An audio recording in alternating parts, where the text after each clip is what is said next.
The Chicago Bulls take another L in La La Land. Should we take Northwestern Wildcats men's basketball team seriously? The White Sox make more moves off the field than they do on the field. NFL Championship Sunday is set. It will have a whole lot more fun. As you're listening to Second City Sports or Sports Zone Chicago, I'm Sid Deslakina. The party starts right now.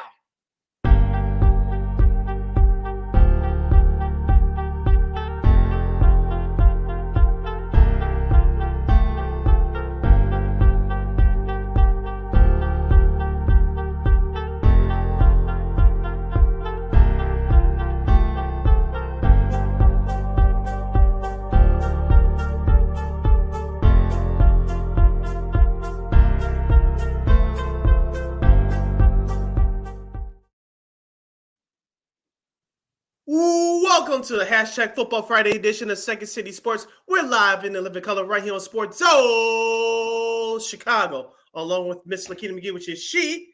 I am Sydney Brownhead. That's me. You can follow yours truly on the Twitter, X, and the IG at SidKid80. Once again, it's SidKid80. That's SIDKID80. That's SIDKID80. You follow my Lakina McGee on the Twitter, X, at IG. Make sure you download that Sports Zone Chicago app wherever you get your apps. Please follow Sports Zone Chicago on all social media platforms on Facebook, Twitter, X, Instagram, and YouTube. Please subscribe to our podcast. We're at War Media Podcast. That's WARR Media, PODCASTS. We are on all podcast platforms, including the iHeartRadio app. And while you at it, please give War Media a follow at WARR Media on Facebook, Twitter, X, Instagram, and YouTube. And thank you very much in advance for your support. Like, share, subscribe, and tell your friends. We are unapologetically fun, and we have very definite opinions. If you have any definite sports opinions, thoughts, or comments in the sports world during our 2-hour extravaganza we call a Sports Talk Radio Show, you can always find us at Sports Zone Chicago's Facebook page or at Sports Zone Chicago on YouTube. Type in those questions or comments to the comment section. Lakina will get them up on the screen for you. But if you decide to troll and or do something silly, dumb, or stupid, I've given Lakina full power to give you fools a bill and be a boot. Toodles. But before we begin, we must remind you can get Sports Zone Chicago not now, but right now, live and on demand on Roku TV. That's right. So celebrate with Squad and get with the program. Sports Zone Chicago is now available on Roku TV. If you already have a Roku television, just tap on this sports folder and download that Sports Zone Chicago app. If you do not have a Roku television, but you have some handheld devices laying around, iPhone, iPad, iTouch, your Android, your Chromebook, or your PC, just hit up the Google Play Store and download that Roku TV app and access Sports Zone Chicago through that avenue. So no more excuses. Celebrate with the squad and get with the program. Sports Zone Chicago is now available on Roku TV. 24 hours a day, 7 days a week, 365 days a year. Live and on demand. Anytime, anywhere. And you know we will provide. And we will be providing you. We're right up some of the sunshine here. I know it's not too bad outside, but it's still a little cloudy and hazy. But we're gonna keep it bright and sunny here on Second City Sports. Of course, as Sid said, we're gonna get geared up for a championship Sunday. Our new friend from KRON4 News, Erin Wilson, will join us to preview the NFC Championship game. And I'll probably a little bit of AFC as well, a little bit of her background as well. Of course, we got to go Christine Manika for KXRB. She's perfect in the playoffs so far. Thanks a lot, Buffalo. But we'll get to that in a second. We'll do our picks, our championship Sunday picks for her. Also, too, like I said, White Sox have made some news off the field, and some other sports media news and a whole lot more. And also, too, Lakina, we gotta honor and celebrate 2 special anniversaries that happened on this day today. And for those who don't know what we're talking about, stay tuned. We'll tell you more about it later on the show. Yes, we will. And also, of course, Northwestern upset Illinois and other happenings in college hoops. But first, let's talk some Bulls. They're out west right now, and they had a couple of tough losses, blowing a big lead and losing a tough one in Phoenix against KD and the Suns. And yesterday, of course, they stayed with the Lakers for a little bit, unfortunately. For them, LeBron and AD shot the 3-point range especially very well. Of course, the Bulls lose another tough one on the road out west to the Lakers. And I have to say, Sid, I mean, the Monday's loss to Phoenix didn't really bother me too much because I know Phoenix is coming off a back-to-back and this and that, but you can kind of tell the Bulls may have got a little bit too hot too quick, and I think they kind of cooled down a little bit. Now, in this case here with yesterday's game against the Lakers, it kind of makes you wonder. They started a little bit late in the second quarter. They were outscored 42-25. They were shooting. Lakers were shooting the ball lights out from three. And unfortunately, they couldn't, they tried to catch up. They scored 132 points, but unfortunately, the Lakers scored 141. So that's what got them there in the end. And yeah, it was just not a good showing by the Bulls these last couple of games. Where was the defense? I think that's the obvious question, Lakina. Last night's game was just a clinic that you watch. If you're a person our age and older, you playing against your buddies at the YMCA. Yeah, we go half-hearted on defense because we're not 20-year-olds. We're not teenagers anymore. And so the Bulls didn't even play matador defense. The Lakers starting 4 out of their 5 started to score 20 points or more. D'Angelo Russell, as we talked about Lakina over this program over the last couple of weeks, he's really stayed hot, especially from three-point range. I believe he was 8 of 13 last night. Of course, LeBron James cruised and did his thing. Anthony Davis, I believe, fell on his wrist last night. Yeah. But he came back in the game and did what he did, scoring 20-plus points. And the Lakers' bench actually made a difference this time. On the other hand, for the Bulls, Lakina, I don't know about you, but Nikolai Vucevic, I know he's still trying to work his way back from the injury that he suffered a few weeks ago. But he definitely heated up in that Lakers game a little bit last night, even though it was kind of out of hand. But he disappeared, in my opinion, in that tough loss at Phoenix on Monday. But here's a couple of things that you want to take away from if you're a Chicago Bulls fan. Yes, you did stay with the Phoenix Suns, but it was a tough luck with that jump shot by Kevin Durant for the game winner. But the offensive rebounds we talked about, Lakina, all year long, the Bulls have given up a bunch of offensive rebounds to their opponents.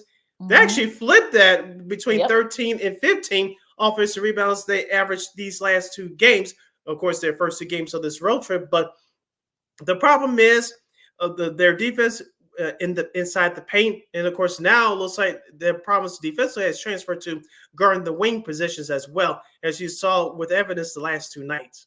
Yeah, that 3-point, especially the Lakers were shooting the lights out from they scored. Yeah, they shot about like 65% from 3, as the Bulls were only 32%. So yeah, that kind of got them. That kind of did the Bulls in there. Especially that shot by KD on Monday was just a crazy shot. I mean, to Caruso's credit, he kind of tried to shot over KD. That didn't work. I think Patrick Wilson tried to get to KD, but it was too late. And that was kind of like a little double clutch there from KD, probably one of his better shots. So that was the tough loss there. And of course, in this case with the Lakers, look, to their credit, I mean, the Lakers have been playing very well. We'll talk about that in a second because they got a nice big win earlier this week. But the Bulls, I mean, it's like I said, it's sort of one of those things where these were going to be 2 tough games. It's going to be a tough West Coast trip. They play the Portland tomorrow, so they really shouldn't have too much trouble with Portland. They've had their own issues at various forms. But look, Russell's been playing very well for the Lakers lately. LeBron, of course, LeBron's going to do his thing. But if you're the Bulls, I think you want to try to, you're 21-25. Like the teams behind you in the East are just as bad, if not worse, as you are. So it's the only saving grace right now. Yeah. So I know there have been some rumors about maybe a trade, with Detroit for Bojan Bogdanovic, but I don't know if it is going to come to it because you're not going to give really much on either side. It wouldn't, it wouldn't have benefited either one. So I kind of feel like I don't know about Detroit, but yeah, I mean, we'll see with this Bulls, the rest of this Bulls schedule in this West Coast trip. I mean, we knew the first 2 games were going to be tough, especially you're playing 2 hot teams. You go then after the Portland game, you go to Toronto and then you go at Charlotte next week and Sacramento. You get Sacramento and Minnesota, so you get 2 back-to-backs of one of the top teams in the West coming to your house. So this is sort of way for the Bulls. Look, it's going to be tough for the Bulls to try to maybe manifest some wins, but I think they can kind of stay with a lot of these teams. You're listening to Second City Sports on Sports on Chicago, the Friday edition. We're hanging out with you, Sid Lakina, here on Second City Sports as we discuss the Chicago Bulls, the 21-25 Chicago Bulls. They're currently 0-2 on this West Coast road trip, as Lakina mentioned. Another thing I wanted to point out on the positive side for the Bulls, Lakina, is Ayo Dosunmu. He scored 18 points, I believe, last night and 13 in the previous game in their loss to the Phoenix Suns. I think, in my opinion, he's been the only bright light for this Bulls team coming off the bench. Javon Carter, guess how many points he scored the last 2 games? 0. A big vet, 0. And I was giving him praise a couple weeks ago because he was starting to coming out of his shell and starting to contribute and shoot the ball with some consistency, but he's disappeared these last 2 games. Now, as far as the starters are concerned, of course, we know Zach LaVine's still out with a foot injury. He re-injured about a week or so ago, but DeMar DeRozan's continuing to do his thing. Patrick Williams, he's still pulling the disappearing act here and there, but he's still trying. And Kobe White, he didn't make the All-Star team as a starter, which we kind of predicted, but it looks like he's starting to pick up his pace of play again. He scored 25 points last night, so you start to see him get back trading upwards as far as his offensive efficiency is concerned. And of course, Alex Caruso, Lakina, I kind of believe that he's Mr. Everything from this team. We all know that he's a very good defender, defending the wing position. He gives you additional scoring, but he brings that leadership to the court, especially on the defensive side. Yeah, he really does. And if nothing else, that can kind of be the sort of the saving grace for the Bulls these next few games, especially those tough games they got coming up the week after next. And I'm not surprised that Kobe unfortunately didn't make it. I'm sure he'll get a reserve spot. I have no doubt about that. But yeah, it was going to be tough to.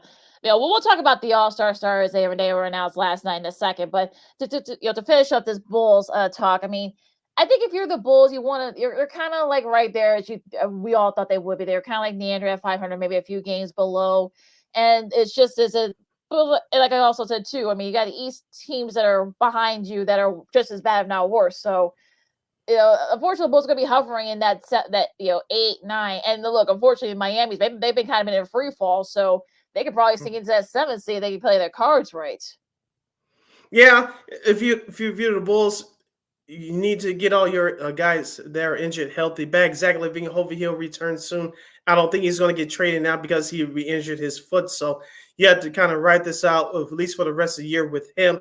Torrey Craig, I know not too many people are talking about his absence, but his absence has been huge from this Bulls team. I know everybody stepped up when Zach went out with his injury over a month and a half ago. But right now it's time for this Bulls team to pull it together, make the plays they need to, especially down the stretch, unlike the last couple of games.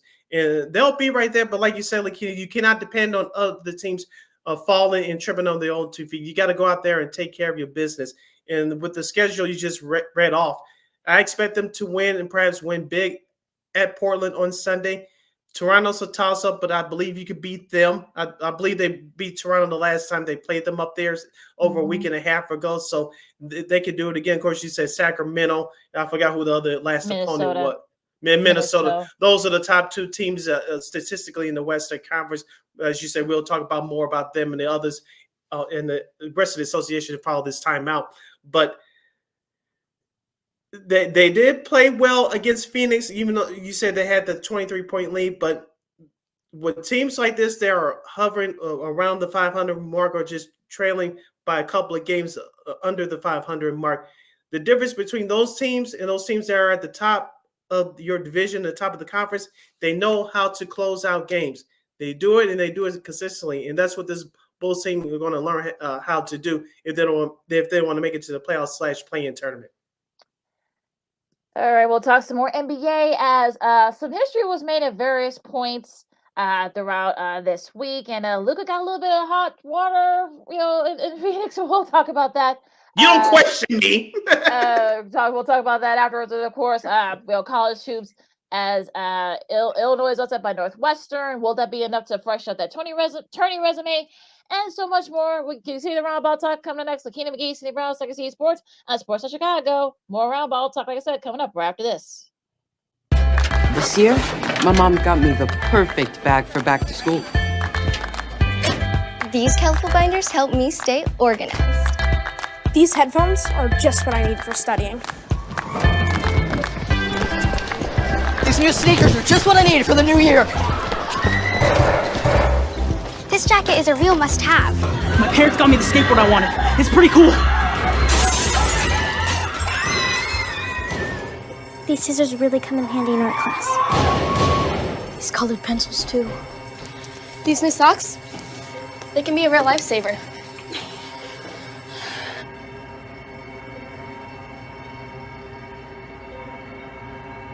And I finally got my own phone to stay in touch with my mom.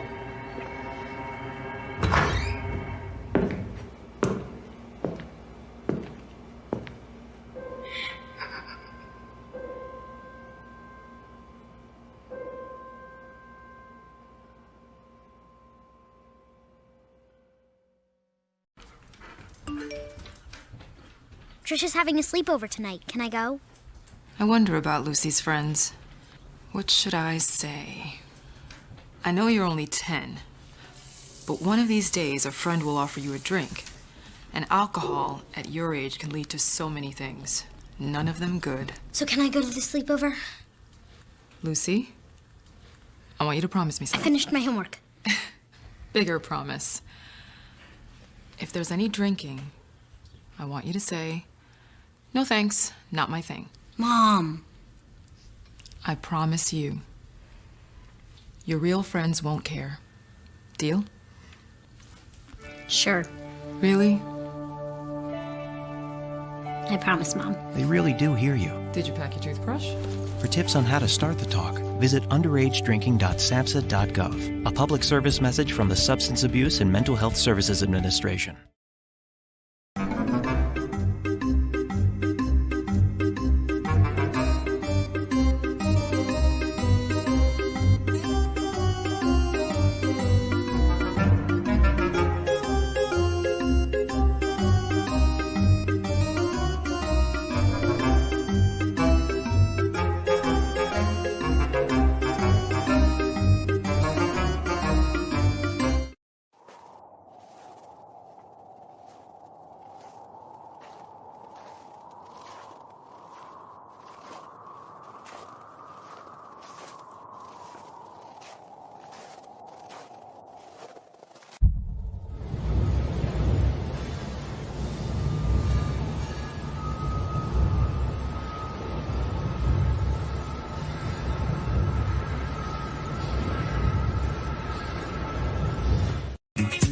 Hey, this is Dr. J, and I listen to Sean and Maya in the morning.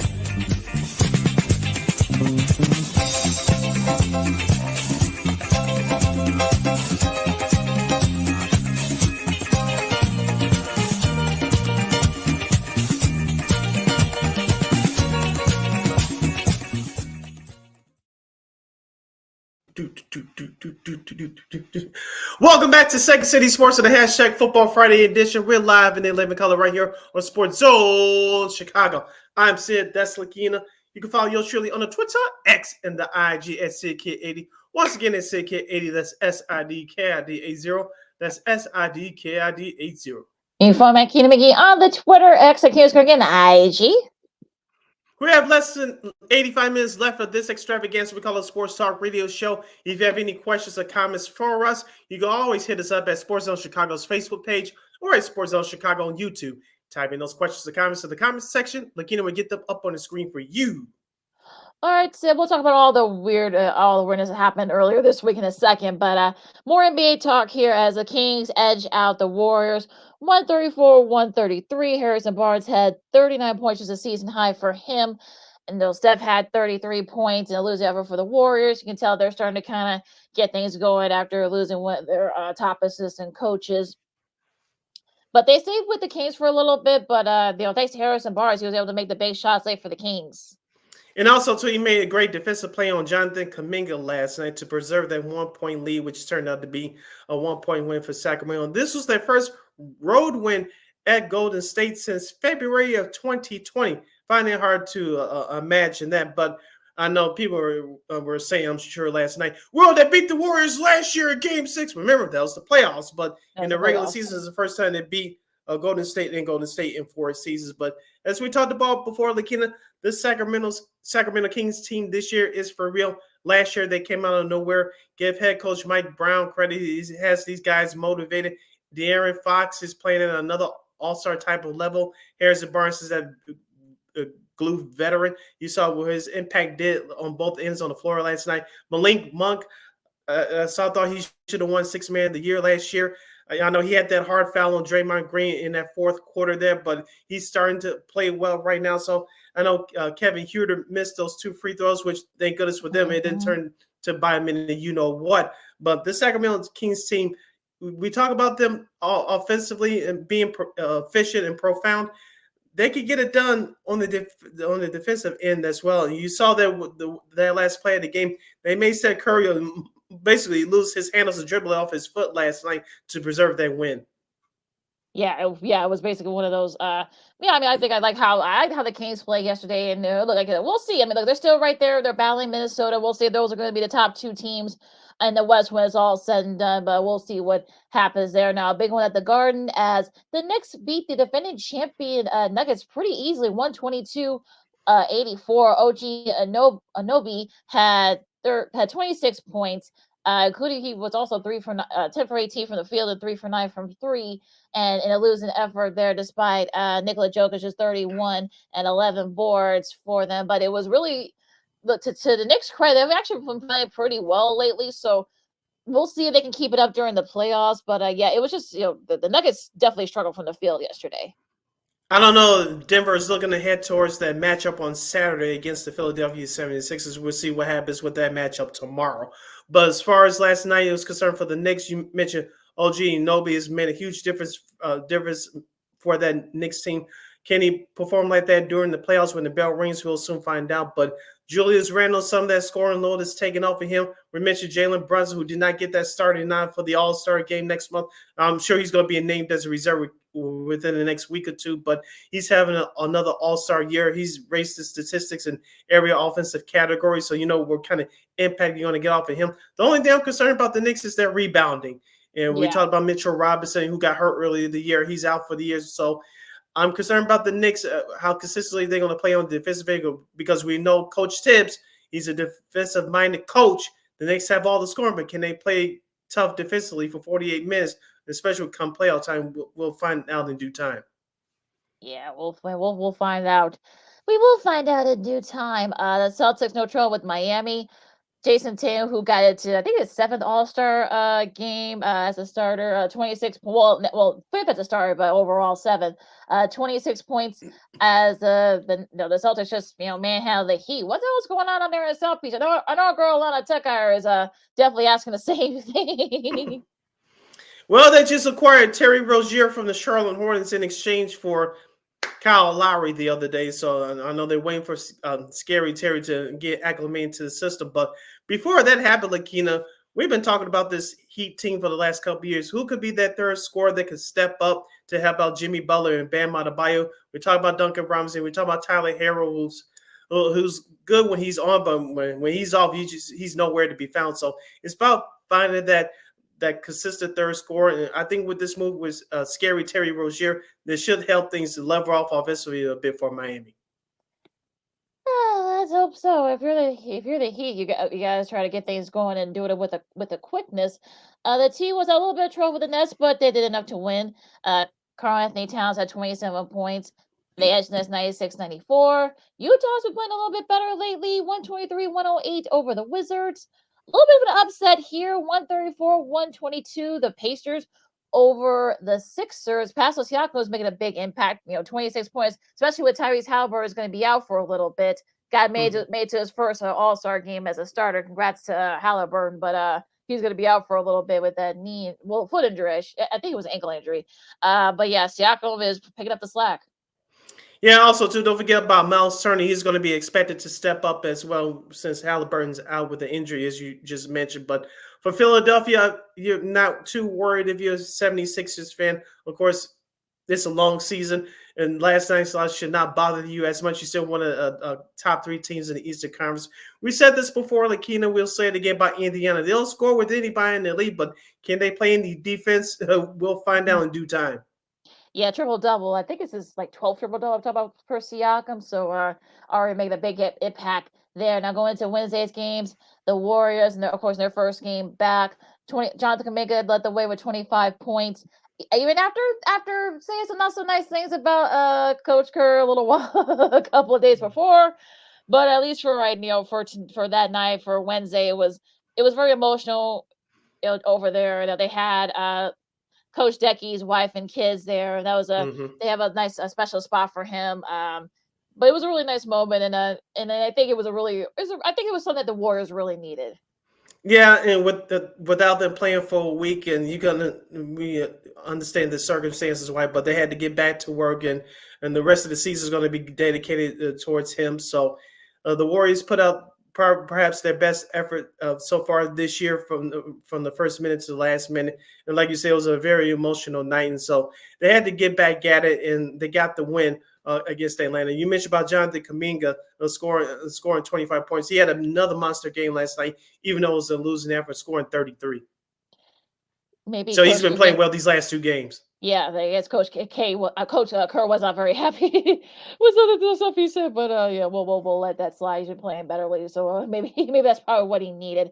Okay, see no trouble. San Antonio 140-114. Shai Gilgeous-Alexander had 32 points. He makes the All-Star game again, and this time as a starter, so congrats to him.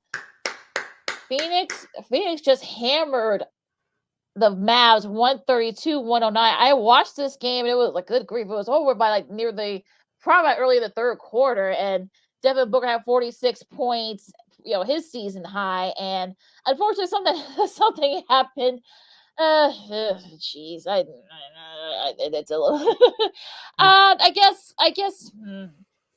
there was a Suns fan that didn't take too kind. I guess he insulted. I don't know what the hell happened there. I guess he told Luka to kind of get on a treadmill or something and lose some weight. I know Luka was on the Inside the NBA with EJ, Ernie Johnson, Kenny Smith, Shaq, and Charles Barkley last night. And he apologized. He said that he probably should not have acted that way, and that was good on him. But yeah, but the Suns have been playing very well lately. I guess the Mavs got a front row seat of that. Yeah, I don't know if you caught the exchange between him and Tim McManus, the reporter for ESPN. McMahon asked Luka the question after the game, what happened there, and Luka didn't want to talk about it. He got upset. The original story was you mentioned the fan Hegel Donjic. He asked the referee for him to be ejected. Of course, that fan was ejected from the arena. Of course, the reporter asked Luka what exactly did that fan say, and Luka didn't want to get into it. He got upset and kind of cut off the press conference right there. But I'm sure whatever was said, I'm sure a hot mic would have picked it up because, like you said, like Yanel said, ABC Wednesday night game, something would have been picked up. And at least from an outsider's perspective, looking in, it was kind of an overreaction to me, and that's why you say he was on TNT last night. He had to apologize for his actions. Yep. Yeah, hopefully cooler heads prevail there. So yeah, that was interesting. That happened on Wednesday night during that game. The Bucks beat the Cavs 126-116. Giannis had 35, leading the way there. Donovan Mitchell 23, both back in the All-Star game as starters. Congrats to them. Portland and Houston. So if you took the over in this game, this was probably one of the most entertaining games of the ones that were there. 137-131 in overtime. Portland, Anthony Simons had 33 points, leading the way for the Blazers in that game. Memphis beat Miami. Vince Williams Jr. had 25, which is a career high for him. Minnesota, no trouble with Washington. Anthony Edwards, who made the All-Star game as a starter on the West, 38 points. Bojan Bogdanovic had 34 as the Pistons beat the Hornets. Yeah, Hornets stink. Yeah, that's about it there. Going into Tuesday's games real quick. The Clippers beat the Lakers. It was actually a back and forth for a little bit, but the Clippers kind of, kicked it into gear late in the fourth quarter, thanks to Kawhi's 25. And, the Clippers still kind of like one of the hottest teams in the West and not the league right now. And Russell Westbrook making a 3-point shot without a shoe. Congrats to him on that. And Lakina, I didn't get fully what we wanted on Tuesday. LeBron James sat out. But the Lakers did play well. I know D'Angelo Russell had a good game, so did Austin Reeves. But the Lakers needed LeBron for that game. I thought he was going to play and set out. He should have sat out last night's game against Chicago, but that didn't come to pass. But we mentioned the last few weeks on this show, the Clippers are playing very well. Everybody knowing their roles, and they could just stay healthy. They could be that dangerous team come playoff time. Yeah, LeBron loves playing the Bulls, so yeah. I know. It just so happened. I know our buddy Matt Peck from CHGO had felt the same way. So yeah, that was a little bit weird that he didn't sit out the Bulls game, but he did. But he sat out the Clippers. Like, no, that sounds weird. OKC edged down Portland. Hard fought win for the Thunder there too. I saw the highlights of that game. Yeah, Chauncey Billups got ejected. This is the most I've seen him angry like that in a long time. I know, I haven't seen him that upset as a good coaching, but it was a little bit weird there. 153-124. Yeah, so if you took the over in the Pelicans Jazz game, you had a nice little nice Tuesday night there. CJ McCollum had 33 for the Pelicans. They're playing very well, kind of quietly out there. Number 5 seed right now in the West. Knicks, no trouble with the Nets. They pull away from them. The Nuggets edge out the Pacers 114-109. As we won't go into Monday's games too much, but we just want to give a couple of shout outs. Joel Embiid had 70 points. He joins a pretty good list. He's the 9th player in NBA history to score 70 points in a game, plus points ahead. It's gonna. I mean, it was probably one of his best, a career high for him. It was actually the anniversary of when Kobe scored 83, I think. 81. 81. That was a really good game. But they needed that too because the Spurs actually gave them all they could handle. Let's talk about the Sixers.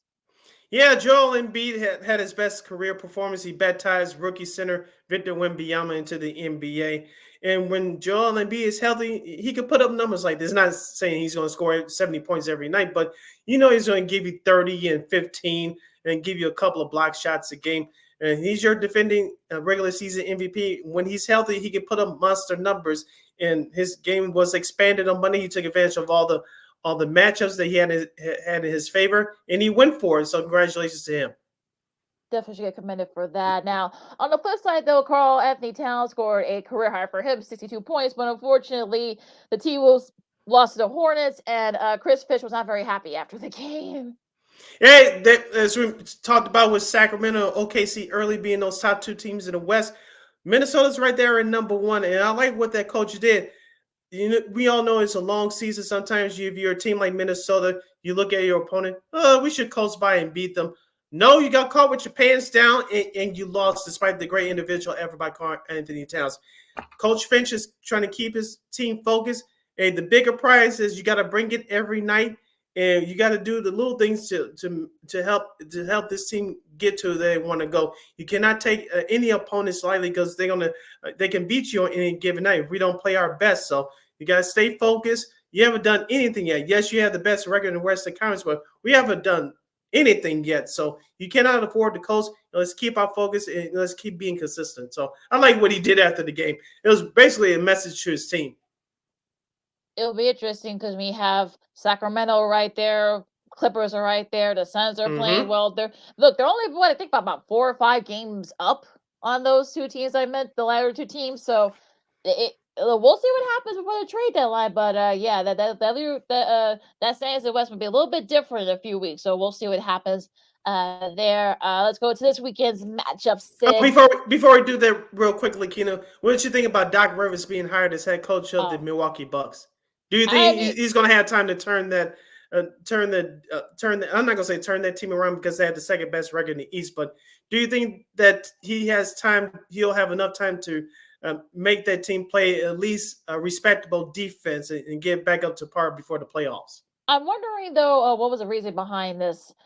We know that there was some stuff that happened, like the second week of the season, and there were some things that, of course, Adrian Griffin got fired, and of course, Doc Rivers is coming in mid-season. I don't know if he'll have enough time to turn that around, especially on the defensive side. They need more depth, and I think that's really been the problem for the Bucks. So unless they're going to help him out and bring in some more depth for him, I don't know if anything the defense will probably. I don't know if Giannis or Dame don't go completely nuts, but. We'll have to wait and see, but yeah, it's gonna get interesting up there in Milwaukee. So, what do you think? I'll say this: I know Giannis said that he liked Adrian Griffin. I know the Milwaukee's management picked Adrian Griffin because of what Giannis said. It had to please Giannis, especially having him sign the extension in the offseason. But when you're a big superstar like Giannis, you get the blame for everything. When things go bad, you get the credit. Sometimes you get too much credit when your team wins, but he's going to wear this one for a bit until this Milwaukee Bucks team with this group with Damian Lillard wins a championship. Giannis is going to get the brunt of this. So, well, like you said, we'll see what happens. As we said before, we'll say it again, between now and I believe 2 weeks away from trade deadline, they need to get a wing defender, and they can get that from wherever. This team will be set, because you did say before the season started, Lakina, them missing Drew Holiday was going to be big, but I don't think many people thought there was going to be this much of a defensive gap between him and Damian Lillard. And no one thought that Milwaukee was going to suffer this badly defensively. We talked about them turning it around sort of offensively, but defensively, as it's gotten worse and worse as the season has progressed, despite having the second best record in the East. Giving up a lot of points, so that's going to be something that Doc's going to have to try and solve. Now we can get to real quick to do these this weekend's games. Dallas and Atlanta, first game, the NBA TV don't remember, no ESPN doubleheader because they got other TV commitments. Houston and Charlotte at 6. You got Phoenix continue their East Coast road trip at Indiana. That should be a fun one. I guess you can take the over on that one. Yes. The Clippers also continue their East Coast trip. They face Toronto at 6:30. Orlando and Memphis at 7. You got Cleveland and Milwaukee. That should be a good one at 7. OKC and New Orleans. That should be a good one too, also at 7. And the late game, the NBA TV doubleheader, you got Portland and San Antonio. Interesting. Tomorrow's Saturday schedule looks like this. The Wizards and Pistons will play each other at 11 o'clock in the morning Chicago time. No, this is not a typo. I believe that Caesars Arena will host the Detroit Red Wings hockey game. Oh, I call them the Dead Wings, but that's a whole other issue. That game is on 11 o'clock, so Chicago time. The Heat and the Knicks will kick off the ABC triple header on Saturday tomorrow. That's at 2 o'clock. Followed by the Denver Nuggets hosting the Philadelphia 76ers. Then, of course, the nightcap will have the Lakers and the Warriors. That's at 7:30 Chicago time on ABC. The rest of the Saturday NBA schedule looks like this. You have Houston at Brooklyn, the Clippers and the Celtics from Beantown. That's going to be an interesting one. Too bad that ABC couldn't steal this game, but that's a whole nother issue. Of course, you have Utah visiting Charlotte, New Orleans visiting Milwaukee, and Minnesota will play in San Antonio against Victor Wembanyama in the Spurs. And, of course, you have the Kings and the Sacramento Kings visiting the Dallas Mavericks to end the Saturday night cap. Could be a good game. Well, maybe a finals preview that Sixers Nuggets game. We'll see. So get an ABC doubleheader. Now, Sunday's games, you got in between championship Sunday, you got OKC and Detroit at 1, Memphis and Indiana at 2:30. You got Toronto and Atlanta at 5. You got Phoenix continue their East Coast trip against Orlando at 5, and the Blazers host the Bulls. The Bulls are back in action at 8 o'clock. So set your alarms, all you Bulls fans here in Chicago. Yeah, that'll be the end. The game will start at 8 o'clock, as you said, and we'll get toward the end of that. As you watch that, between that and the end of the NFC Championship game, so we'll see what happens with that. And that's your schedule for this weekend's games from around the National Basketball Association. As you're listening to Second City Sports on Sports Zone Chicago City. Lakina hanging out here with you now. Lakina, since we have a few minutes left before we close out hour number 1, let's get into some college basketball. We'll start out locally with the Final Illini losing a tough one in overtime to Northwestern in Evanston on Wednesday night by the score of 96-91 in overtime. Both teams shot the ball very well, but the Northwestern was just hot from the outside for the entire game. Boo Buie led all scorers for Northwestern with 29 points. Coleman Hawkins chipped in with 23. Lakina, the Fighting Illini did shoot the ball well from 3 at 45%, but in my opinion, those 10 turnovers that they committed to Northwestern's 5, that was the difference in the game, in my opinion. Yeah, I mean, and look, Boo Buie was very hot from the 3-point line, especially. So that kind of did Illinois in, and also too the rebounding. They just couldn't get the rebounds late, especially on the offensive side. So I think that kind of killed them in the end. I know the crowd there was saying, "Jane, not so nice things about Mr. Terrence Shannon Jr.," but that was a little bit. Come on, Northwestern fans. Yeah, y'all a little bit more classier than that, but I digress. But a nice win for Northwestern. Look, they already got wins over Purdue, so that should cancel out some of those bad losses, especially the Chicago State loss from December. So hopefully that'll kind of cancel out everything. But we'll see. I mean, look, they play each other again, next month, so I'm sure Illinois is going to want their revenge over down there in Champaign. But yeah, nice win for Northwestern. Nice little resume building win for them. Purdue. Going into Tuesday, got Purdue beat Michigan, no trouble with them. Houston, it'll beat BYU in Big 12 play. Kentucky and South Carolina actually beat Kentucky. This is the second straight win for South Carolina over Kentucky. Texas beat OU in the Red River rivalry. Duke, no trouble with Louisville. Creighton edge out Xavier. Well, speaking of going back to on Thursday night, last night's game, Western Illinois is leading the Summit League. They beat Southern Indiana. I saw a little bit of this game last night. Going to be cheering hard for them to get into the tournament because I don't think they've been in the tournament since we were in high school, maybe even a little bit, maybe like the early 2000s. So it's been a while. So hopefully their next will can go back into the tournament, through their automatic bid, the Summit League. But yeah, so some of the games that went on last night. Alabama also beat Auburn, so I know that makes Sid happy. Marquette, no trouble with DePaul.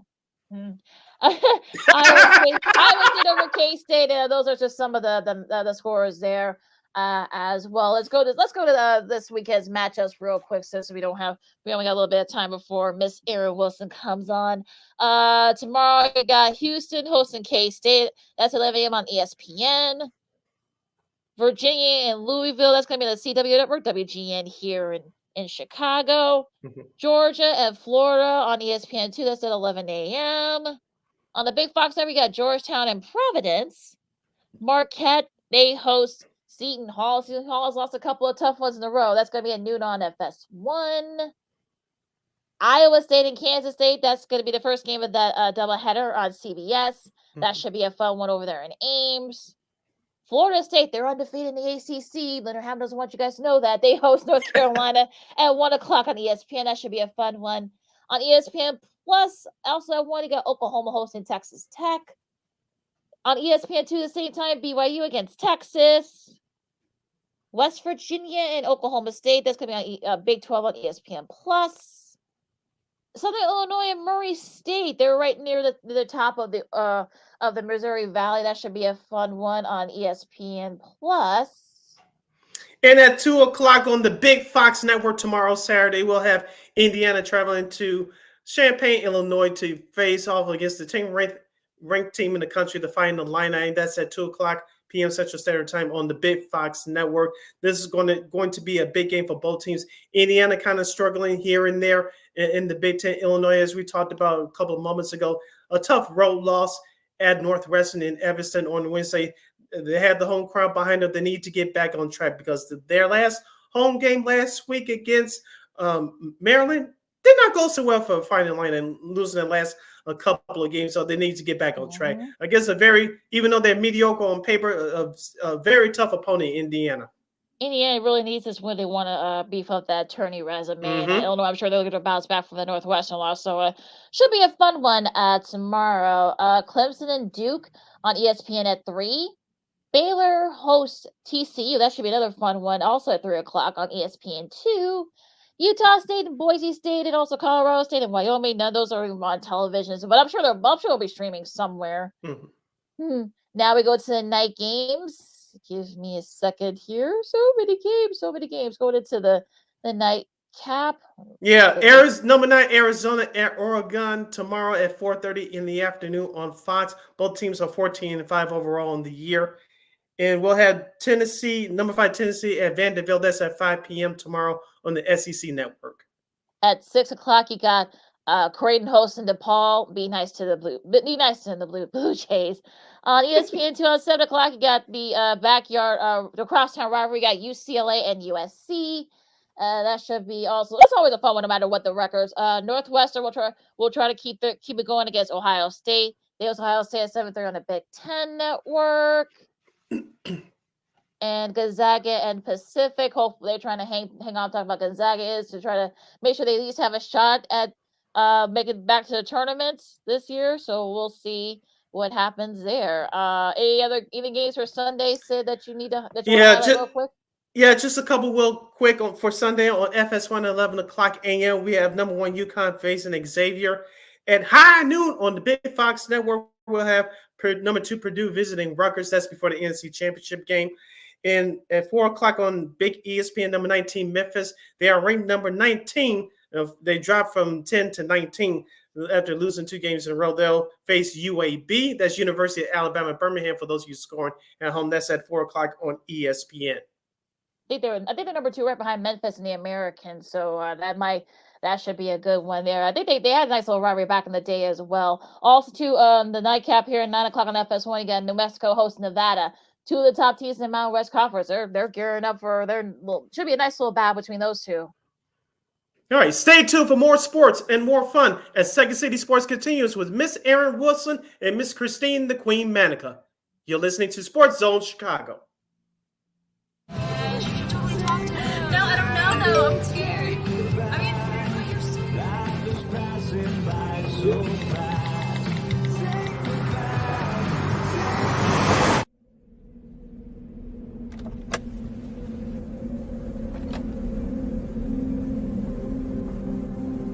Do you know that you're in my lane? No, not at all. Are you not paying attention? Are you texting? I was just checking in with my mom. I was telling her that I thought we'd be home by 6. It's okay. There's enough time. Just pay attention. I'm not even halfway through my text. There's no way. I'm not even going to look up. My babies are in the car. You have to pay attention. It's just supposed to be a quick text. I'm so sorry.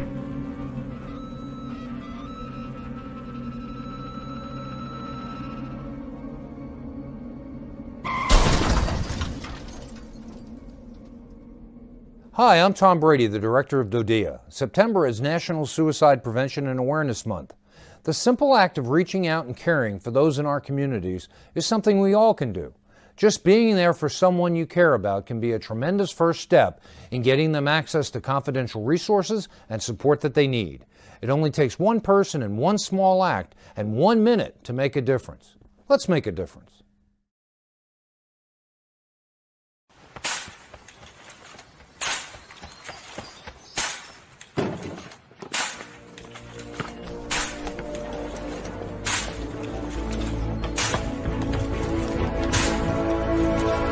Move it!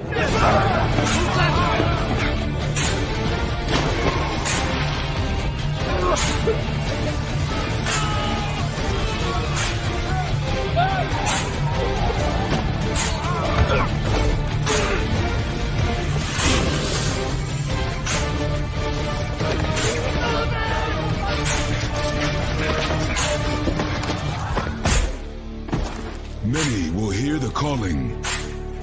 Few will earn the title. United States Marine. The few, the proud, the Marines.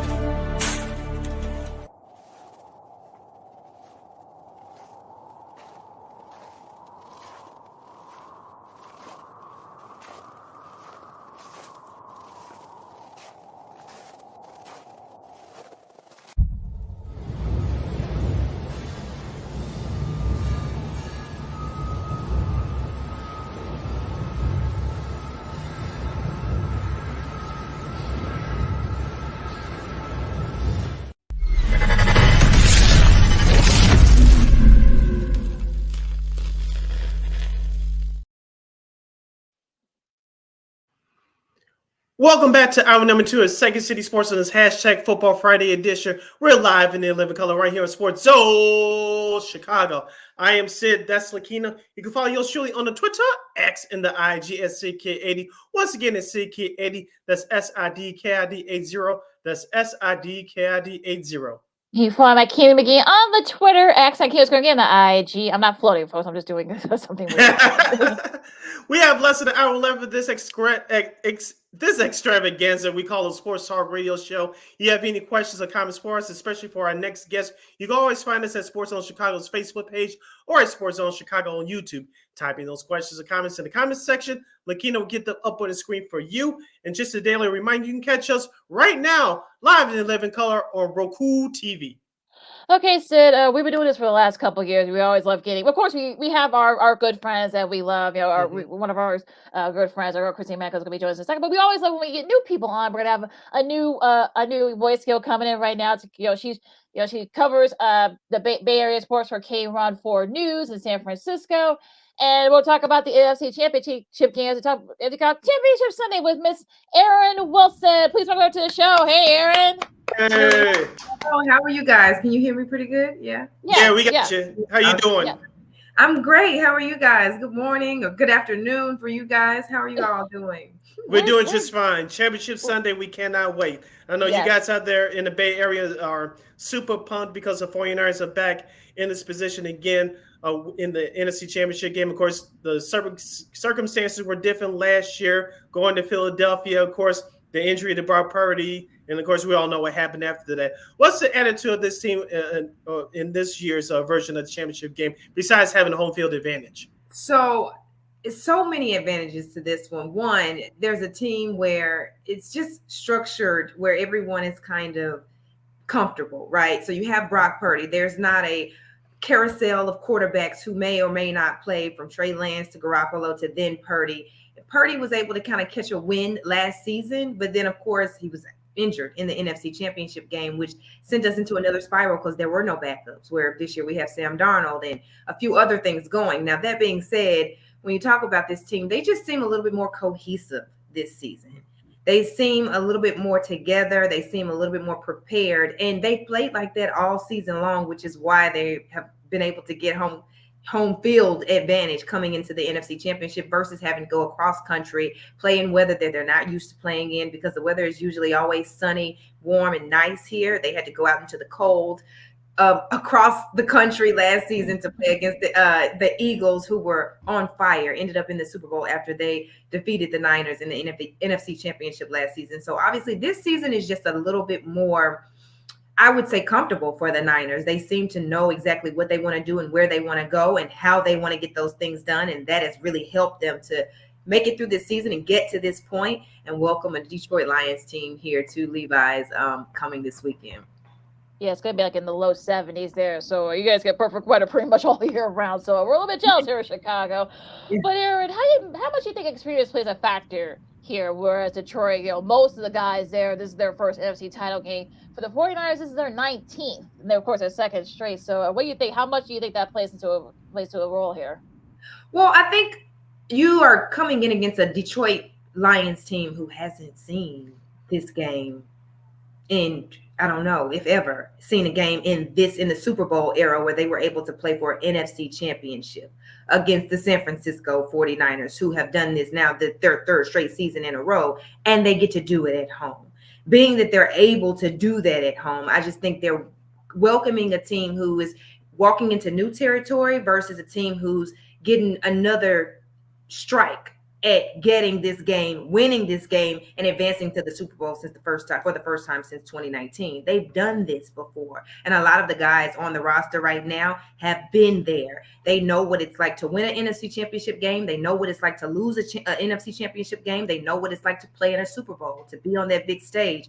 And I think this year that you just feel around the locker room a way that they have a confidence about themselves, that they know they're going to be able to get this game. They were able to get the last game, and that they hope to get the Super Bowl. You have guys like Jerry Rice saying that this is their year. This is the year that they win the Super Bowl. And so many other people just saying this team is special. Their defense is special, and it's high powered. Their offense is special, and it's high powered, which I'm sure we'll get to in just a second, because obviously they got a weapon back in practice yesterday. He was limited, but he was definitely able to perform, which everyone was worried about that because of the difference between when he's out there with them versus when he's not. So I think so many things play into their advantage when it comes to this NFC Championship game.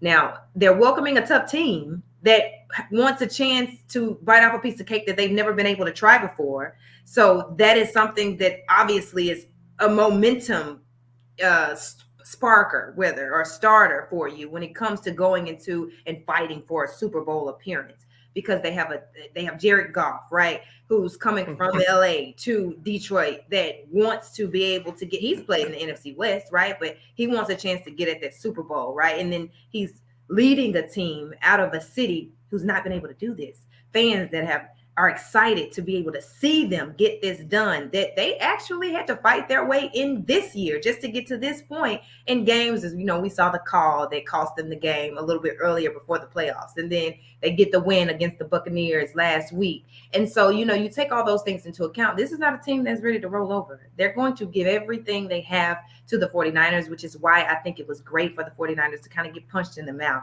last week against the Green Bay Packers, because now they know, okay, we can't come in as if we're all high and mighty and the best team that's just going to skate our way through the Super Bowl. We have to show up and we have to give our best effort every time, because it could easily be the end. And so I think that's really, really playing into their advantage. We're previewing the NFC Championship game with our new buddy, Miss Erin Wilson from KRON News 4 out there in the San Francisco Bay Area, right here on Second City Sports City. Lakina hanging out with you right here on Sports Zone Chicago. Erin, let's talk about the San Francisco 49ers offense. It all starts with the quarterback, Brock Purdy. As you mentioned, with him not playing his best game, San Francisco were able to escape with that win, of course. During that the second to last home game of the year for you guys, he did not play his best game in that Christmas night loss against the Baltimore Ravens. What's the confidence level? What's the confidence level with his teammates going into Sunday's game? Because you know there's been a whole lot of talk about him not being the guy to take this team to the next level. Some people say he's a average quarterback. Some people say he's a below average quarterback. He's just benefiting from the talent around him. What do his teammates have to say about him going into this Sunday's matchup? Well, you can tell they have confidence in Brock. Okay. They have confidence that Brock can carry them. That he carried them well through the playoffs to the NFC Championship just last season. But he's now able to get them back to the NFC Championship. And it seems to be, if they show up the way we know the Niners can show up against the Detroit Lions on Sunday, he can carry them to a Super Bowl. They're one game away. Now, he did have a rocky game against Green Bay last week because weather played a part. The ball was slippery, and for a few times there were a couple passes there that almost turned into interceptions, but they did not. And then when it's time for him to show up towards the end, for the game winner, that last drive, he was pivotal in that last drive. They got them that win and got them to this point. And so I think the guys in that locker room really trust Brock at the helm. I think they trust him as their quarterback. Of course, when you have weapons around you, I mean, is that such a bad thing to be a quote unquote average quarterback, but to be able to have such talent around you that you're able to advance to the NFC Championship and possibly the Super Bowl? So, I mean, hey, I think he's playing for props. I think he's playing for respect, but I think he has that in the locker room. And I think if he's playing for respect, he's just now playing for the respect of those that are spectating more so than playing with him. All right, Aaron, let's talk about that factor you talked about a couple of minutes ago. Mr. Deebo Samuel, he was limited in practice last couple of days, and it would be a big get if they do put. Do you see him playing on Sunday? Mm-hmm. It would be a big get because they average much less. I think it's about 3 points more when Deebo plays versus when he does not play out there with them. And I believe they're like 6-3. I have to look at the actual stat, but there's a difference in how they win with him versus how they win without him. And so Deebo Samuel is someone that even Stephen A. Smith said earlier this week, if they don't get Deebo back, they don't win against the Detroit Lions. But they got him back. He had a shoulder injury. They thought it was a head injury. It didn't turn out to be that way. And he was able to practice. He was limited yesterday, but able to practice, which means you can assume that they plan on playing him on Sunday. And if he's out there, he just opens up the offense that much more. You got a guy like CMC, Christian McCaffrey, who makes you respect the run game. And then you got a guy like Deebo Samuel, Brandon Ayuk. You got those guys out there. And so you have to respect that Deebo is a weapon. You have to respect the fact that if Brock can find him, he will. And you have to respect that if he grabs it, if he's able to snag that one out the air, he's going to do some damage. He's going to get some yardage. He's going to make you have to scramble. He's going to put you in a position where you just don't know what he can do. So you have to respect that he's out there, shoulder injury or not. At this point in the season, who's not banged up? You know, who's not dealing with some nagging injuries? Even the Detroit Lions have a few on their end that they're fighting through that. Right. And so Deebo's going to fight through because he wants a Super Bowl just as much as the rest of the team wants a Super Bowl. And so, yeah, it's a welcome return. But I think everybody's excited to have him back out there. And I think if he's able to play even half himself with everyone else they have around him, and he's able to recover in time enough for the Super Bowl, they'll be fine. I think that they need Debo out there, though. I do think that he helps them to, have the defense. It makes the defense a lot harder for the opposing team to cover if they know that Debo's out there, because you have to respect the fact that he's out there, along with so many other weapons, like you mentioned earlier.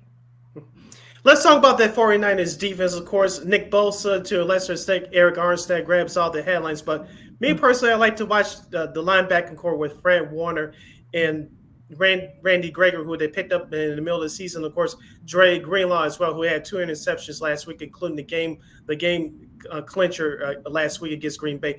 Talk to us about the 49ers linebacker core. At least on paper, I think they're the best linebacking core in the NFL. Yes. And I want to say, and I'm glad you mentioned that, because I do believe that is the crux of this game, how the defense plays. I do believe that determines who comes out on top in the Detroit Lions and San Francisco 49ers NFC Championship. And I say that because this defense is ranked, according to Fox Sports, number 8 in all the league, right? And that's only behind the Ravens and the Chiefs, not behind the Lions. If they were not consistent against Green Bay this past week.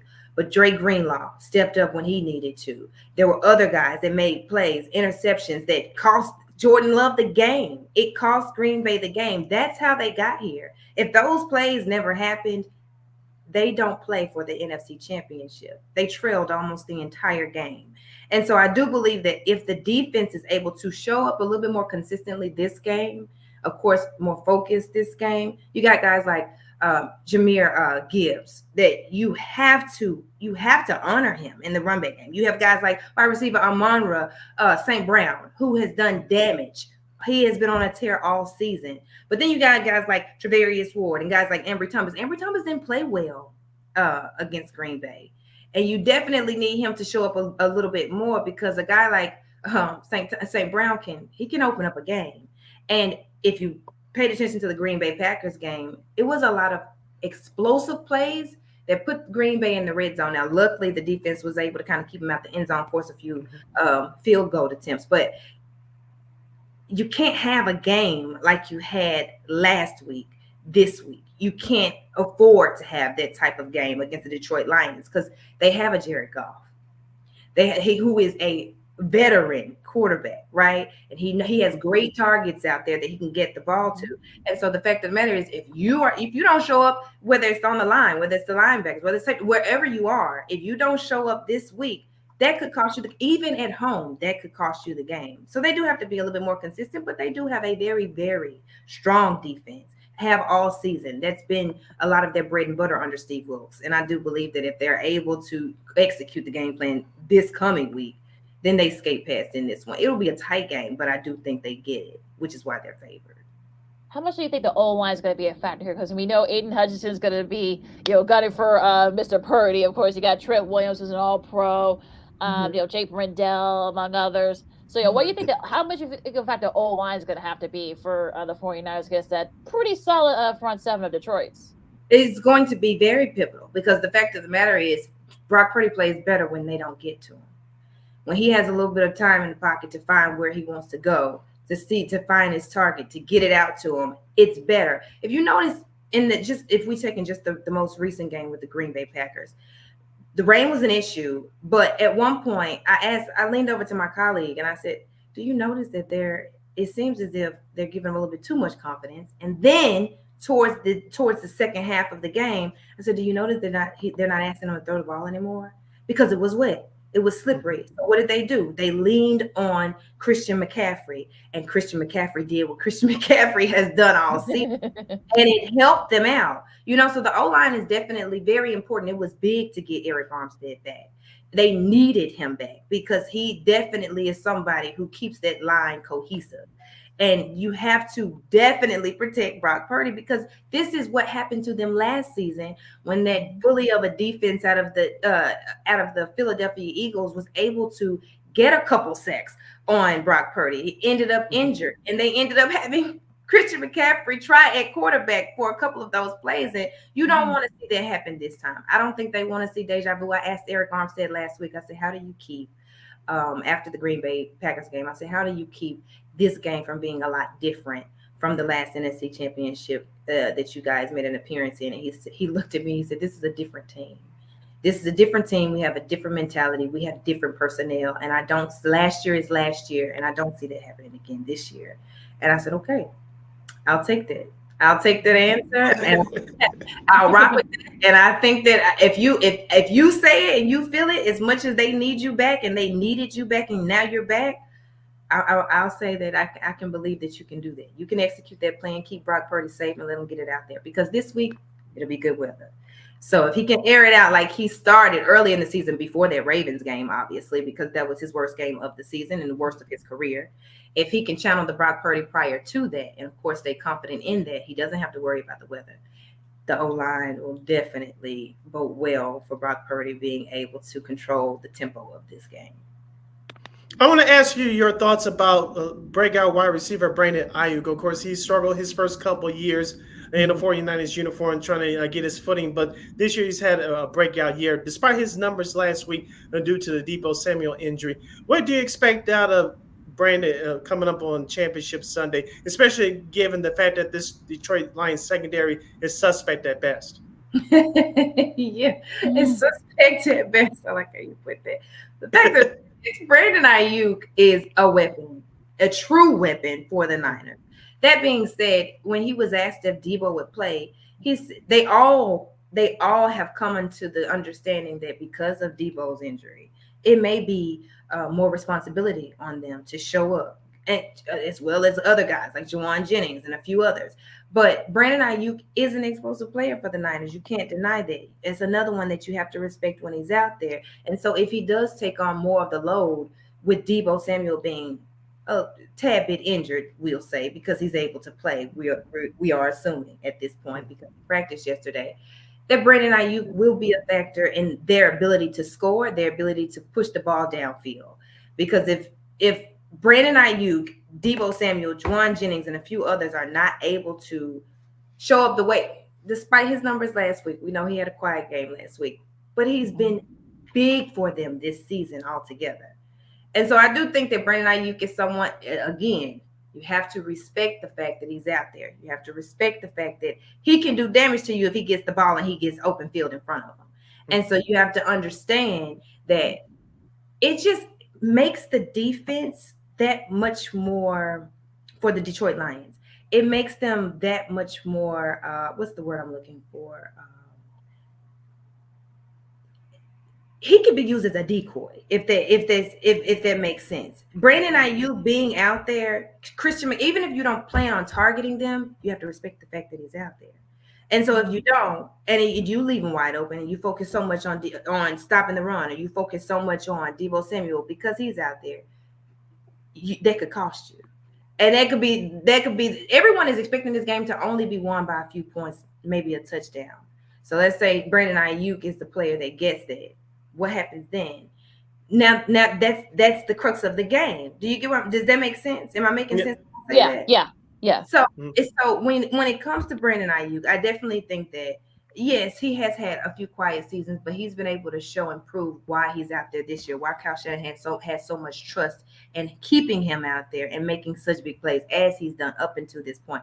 Let's scrap last week because no one played. They played well enough to win in all phases last week, but they didn't play well in all phases last week. And that's just the fact of the matter. No, the defense was not great. The offense was not great. The only one that was pretty stable was Christian McCaffrey for the most, and George Kittle. You cannot disregard that George Kittle is also a huge weapon as a tight end for them. So other than that, they need a big game out of everyone, but they definitely need to be as consistent as they had been before the Rams game, before the Ravens game, and of course a little bit more consistent than they were this past game with the Green Bay Packers. A few more minutes for our new good friend Erin Wilson for KRON4 News in the Bay Area. Erin, I want to talk a little bit about switch gears here, talk a little about the Warriors for a second, of course. They're 1-1 since coming back from losing their assistant coach John Majovic, Coach Decky as they called him. And how do you think the Warriors' mindset is going to be? Can they kind of use it as I don't want to say a rallying cry, but because they have been up and down even before the tragedy happened. So do you think they can finish strong, perhaps maybe even make the play in at least? Yeah, well, okay. So when it comes to the Warriors, Dejan Milojevic was their assistant coach, and I do think that it hit them very tough. It was a tough blow to the guys because all of them were not there to witness it, but some of them were there to witness him suffering a heart attack at the restaurant. And as you can imagine, seeing that with your own two eyes, witnessing that, having someone step in and try to perform CPR as a life-saving method, that can be jarring and traumatizing to anyone.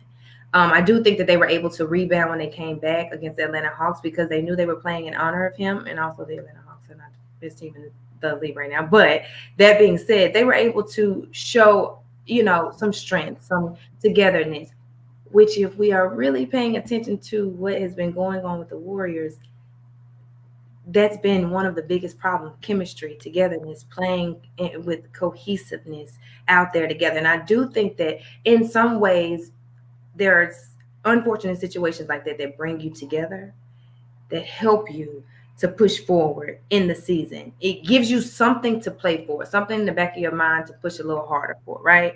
They get Draymond Green back, and they fall last night. I was actually there covering because that's who I cover the most is the Warriors. They fall last night to the Sacramento Kings, but not because they didn't play a great game. It was more so because they did not close, which Steve Kerr said. He said that, the difference between this season and all the seasons prior was that these games are close.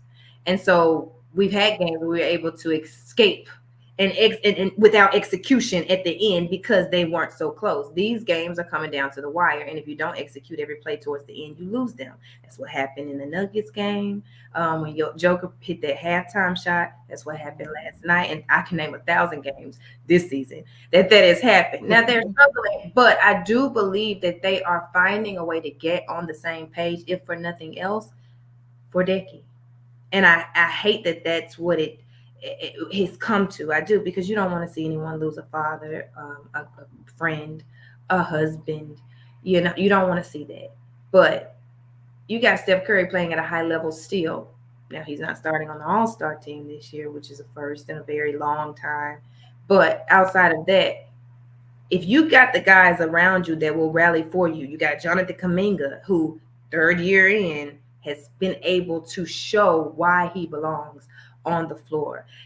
If you guys are watching closely with the Warriors, one of the things when it comes to Jonathan Kuminga and Andrew Wiggins, early on in the season, they weren't able. Steve Kerr he didn't have much confidence of the two of them playing out there together.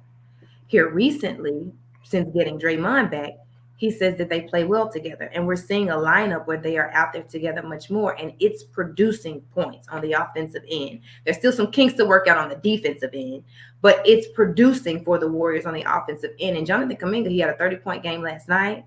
He had another high-scoring game, I believe it was a career high a couple games ago. And it's all because they're now finding a way to get on the same page with each other. And as a former basketball player, that's huge on a team. If you don't trust the person next to you, or you don't want to play with the person next to you because of whatever reason, it will show. And in crunch time and tight games, 9 times out of 10, you won't come out on top because you're not looking to your teammate to win the game. You're looking for yourself to win the game for the team. And it's a different dynamic there. So I definitely think that, unfortunately, Decky's passing, it hit them tough. But I think that we saw a team against the Atlanta Hawks that wanted to respond by way of showing that they love him, that they're playing for their brother. But then also now I think it gives them something to fight for the rest of this season, because if they don't make the playoffs this season, which right now they're in the 12th seed, if they don't make the playoffs this season, that will be the first time in a very long time since actually losing in the play-in game to the Memphis Grizzlies. Shout out to the Memphis Grizzlies, that's where I'm from. But it will be the first time in a very long time that this team with the same exact core would not make a playoff, would not be in playoff contention. And I've only been in the Bay a year, but I can tell you right now, the Bay Area fans are spoiled, and they do not like a team that is not competing for a championship. They don't like that at all. So to answer your question, I hope I didn't go too far off in a tangent. Yes, I do think that they, after the All-Star break, they get some rest, or during the All-Star break, they get some rest, they come back, and they have something to fight for. Now, will it show? It all depends on the matchups and how well they match up, possibly what they do coming up to the trade deadline. Seems like they don't want to move many pieces right now, but you never know until the last minute what ends up happening, because they've been talking about Chris Paul, they've been talking about Camille, they've been talking about Moses Moody. So we'll see, but I do think that they have something to play for, and I do think that they found a way to corral each other and get back into the playoffs and back into playoff contention, if nothing else, in the play-in game. Last question from me, Erin. I saw a video of you and your colleague and good friend of this show, Ms. Kate Rooney from KRON4 News about being a sports reporter. You guys both covered the Green Bay 49ers game last week. I am a sports reporter. I thought that was fun. It was creative, and it was very classy as well. Talk to us. How did that come about? Well, one, I just want to thank you guys for having me on today. Talking with me and wanting me to talk with you guys about Niners and Warriors. That said, yeah, Kate, that's my good friend. We work together, and we have, social media is taking over this world. I hate that, but it is taking over. And so we both have just been kind of trying to brainstorm on ways that we can, still be, because it's a thin line between being a journalist and not being respected because you make a lot of funny videos versus being someone that's keeping up with the times and the content that is doing well online. And so for weeks we talked about, like, we should do this little of course trend. And I said, yeah, we should, but we couldn't figure out exactly how. And then I found out I was going to be covering the Niners game for the Green Bay matchup. And I said, we should do this. We should do the sports reporter, of course, video like we talked about a few weeks ago. She was like, oh my gosh, that's a great idea. So it was just trying to find ways that people could relate, especially people in the business of things that we do and that we go through in the business, maybe, or that we experience in the business, while also understanding that you can have a little fun with it. You want to be respectful in how you have fun with it, but let's also do it at a game. What better game to do it than at the divisional round game against the Green Bay Packers and the Niners? It was, I believe, the most anticipated game that day. So I just think it all kind of was like the perfect storm to work together and do that video. It was a lot of fun. It did well on social media. I'm quite shocked. Honestly, it did do well. So and I think other sports reporters, I'm sure you guys understand being out there in the field with the Chicago Bears, which that weather can be a conversation in and of itself. And yes. So Oh, yeah. I'm sure you guys understand how the things we go through as journalists that many people don't know we're going through behind the scenes. So, it was fun. We had a good time with it, and we posted it. And it did well. And I think I got a lot of female sports reporters, especially, but other sports reporters as well. They were like, oh my gosh, I understand exactly what you mean. Yes, of course. I was cooking at midnight, and oh my gosh, the rain, and all of these things. And so it was a lot of fun to do that with Kate.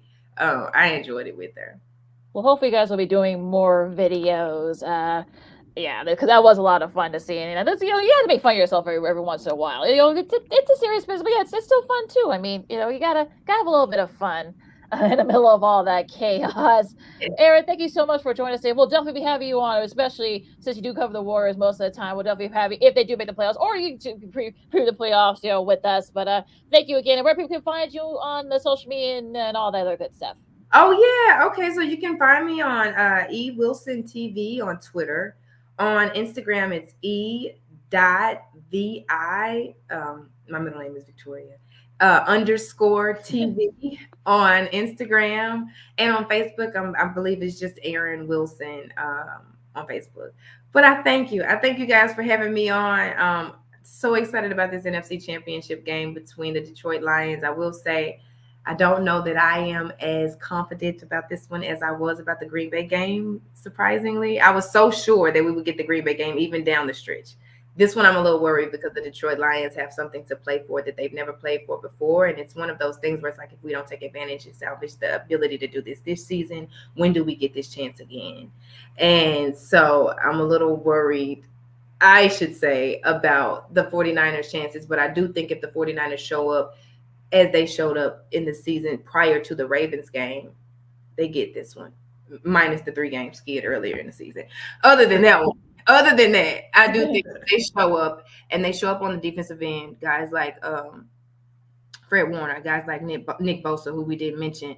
If all of those guys do what it is that they're supposed to do under the game plan of Kyle Shanahan and Steve Wilks and all the others, I think that they get this one. I think the Detroit Lions fans travel well for this one. But I do think that the Bay Area will show up for this one. And I think they know what is riding on this one, and they remember the sting of 2019. So I think they show up. All right, thank you very much, Erin, for joining us here today on Second City Sports on Sports Zone Chicago. Keep up the great work. You can also go to KRON4.com to catch her and Kate Brewing sports reports there on their website outside of the Bay Area. Erin, should the 49ers win on Sunday, I'll give you a little piece of advice. Monitor your phone carrier, because everybody, excuse the expression, everybody and their mom is going to be calling you for Super Bowl tickets between Sunday and the next couple weeks for the Super Bowl. So monitor your phones, because as well as I do, everybody's not your friend, if you know what I mean. Yes, I know. I have a few uncles. I am by heart a Cowboys fan, which is a dilemma in and of itself. But I have a few uncles that are like, okay, now remember when I was raising you back when I was babysitting back in the day, I need you to go ahead and make good on that favor. And so I'm just like, okay, I will refer you to my video where we don't get tickets. We have credentials, but I will try my best to help you out. So I thank you guys so much for having me on today. Thank you so much. Thank you very much. And keep up the great work. We said hi. Thank you. I will. Thank you. Thanks. All right, take care. All right, you too. All right. Stay safe. Thank you. All right. So that was Miss Erin Wilson from KRN4 News in the Bay Area. Now, of course, we got our girl Christine Manika on deck. We're going to take a really quick break. Of course, we'll preview Championship Sunday. White Sox name a new TV play-by-play guy, and so much more. Lakina McGee, Sydney Brown, Second City Sports on Sports of Chicago. We got more coming up right after this. This year, my mom got me the perfect bag for back to school. These colorful binders help me stay organized. These headphones are just what I need for studying. These new sneakers are just what I need for the new year. This jacket is a real must-have. My parents got me the skateboard I wanted. It's pretty cool. These scissors really come in handy in art class. These colored pencils, too. These new socks, they can be a real lifesaver.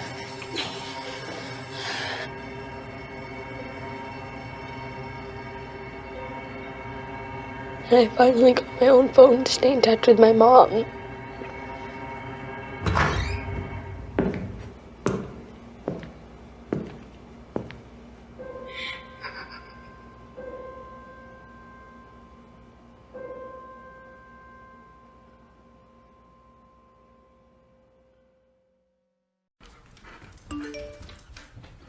Trisha's having a sleepover tonight. Can I go? I wonder about Lucy's friends. What should I say? I know you're only 10, but one of these days a friend will offer you a drink. And alcohol at your age can lead to so many things. None of them good. So can I go to the sleepover? Lucy, I want you to promise me I something. finished my homework. Bigger promise.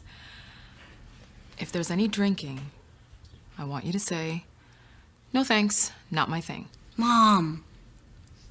I promise you, your real friends won't care. Deal? Sure. Really? I promise, Mom. They really do hear you. Did you pack your toothbrush? For tips on how to start the talk, visit underagedrinking.samhsa.gov, a public service message from the Substance Abuse and Mental Health Services Administration.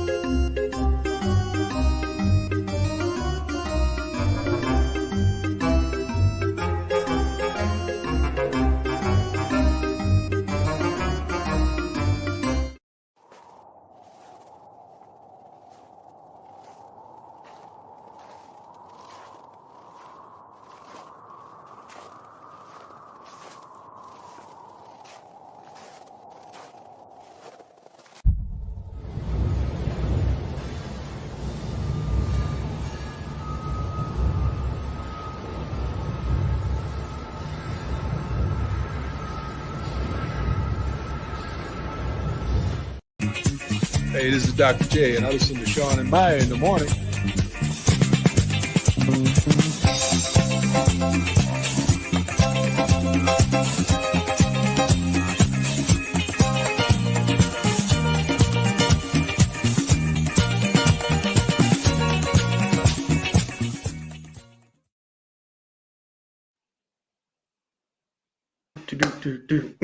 Welcome back to Second City Sports on this hashtag Football Friday edition. We're live in the 11 color right here on Sports Zone Chicago. I'm Sid. That's Lakina. You can follow yours truly on the Twitter, X, and the IG at SidKid80. Once again, it's SidKid80. That's SIDKID80. SIDKID80. You can follow my Kim McGee on the Twitter, X. I Kim's going in the IG. This is our last break of the show for today and for the week. So make those questions or comments great. If you have any questions, comments, opinions, or concerns, you can go to Sports Zone Chicago's Facebook page or at Sports Zone Chicago YouTube. Type in those questions or comments in the comment section. The kid will get them up on the screen for you. And just one last daily reminder, you can catch Sports Zone Chicago live and on demand 24 hours a day, 7 days a week, 365 days a year on Roku TV. Let's not delay anymore, Sid. She is undefeated in the playoffs so far on our picks. Thanks a lot, Buffalo. But of course, you can hear on KXRB in Sioux Falls, South Dakota. She is our bestie and your bestie, Miss Christine, the Queen Manika. Hey, Christine. Hello. How are you? We doing great. How about you? Oh, it's getting busy, but we're good. Well, that's not necessarily a bad thing. Like I said, I know Christine, you're undefeated in the playoffs so far in our little pick. So, yeah, thanks a lot, Buffalo, for that. But let's get right to it because we got a lot to talk about after our championship Sunday to pick. So let's get right to it. Of course, the first game on Sunday, this will be at 2:00 on CBS. Of course, you got KC. This is their sixth straight time AFC title game. They have Baltimore. This is their first since 2018, but 2018. But also too, this is their first home game in Baltimore. I didn't know this since 1970 when they were the Colts. 1971. 1971. Thank you, Chrissy. Yeah, that's crazy. That this is the first all this time. But yeah, you think about it. Yeah, the two times they did go in recent years, they were on the road. So yeah, I guess it does kind of make sense. So Christy, you start this one. You know what? This one, both of these games are going to be great this weekend, right? There's no doubt about that. With this game, though, I just think the Ravens, they've been more consistent this year than what the Kansas City Chiefs have been this year. They're a good-ish team, but they're not a great team. They aren't what they once were the last couple of years. They have their own struggles to get through, and I'm sure they're going to address that during the offseason too, once that time comes for them. It's going to be a good game, though. It's going to be a good fight. I think Roquan Smith is going to give that offense a run for their money. I think Lamar Jackson has been mentally preparing for this game, knowing that this is what it was probably going to come down to in the end. So I'm going to go with Baltimore, especially since this is their first home game since the 70s for a playoff. This is going to be a big deal for that city. Couple of keys to keep in mind for this game. One, for Baltimore, can Lamar Jackson make plays with his arm? We know he can make plays with his feet, but number two, for Baltimore's offense, can they run the ball consistently and keep the Chiefs' defense on his heels? On the flip side, for Kansas City, can they continue to run the ball with Isaiah Pacheco? You saw his value, especially in that second half last week at Buffalo. And for that Baltimore offense, I'm glad you brought him up, Christine, with Roquan Smith. Can that Baltimore Ravens linebacking core limit Travis Kelce's catches? And can they keep Mahomes in the pocket? That's going to be the key. And also, too, Joe Tooney, who is a veteran guard for the Chiefs, he's going to be out this week. That's going to be huge for the front four for Baltimore. He's been to a couple of Pro Bowls. I think he made an All-Pro once before, and he's one of the best O-linemen in the league. And that you said just says that's going to be a big factor there. If the defense if Roquan Smith could take advantage of that and the rest of that Baltimore defense, I think they could definitely. I know Chiefs fans want to try to say, oh, well, Roquan said, Patrick Mahomes is like everybody else or whatever he said. I know they want to try to use that as motivation, but look, Baltimore is one of the top defenses in the league for a reason. And like him, I'm talking about Smith, David Clowney. I think they're going to try to gun for Pat Mahomes and try to make him use his legs. Now, on the flip side for Baltimore, that defense for the Chiefs, they're a little bit banged up. Willie Gay is a little bit banged up, so that could be a factor as well. And if you're Lamar Jackson, you want to try and get the offense, to push it down the field and to keep Mahomes them off of it. And I think that's going to be the key here. And the weather could be a factor here. I haven't seen the latest weather report, but it might rain throughout the game. Light rain throughout the game.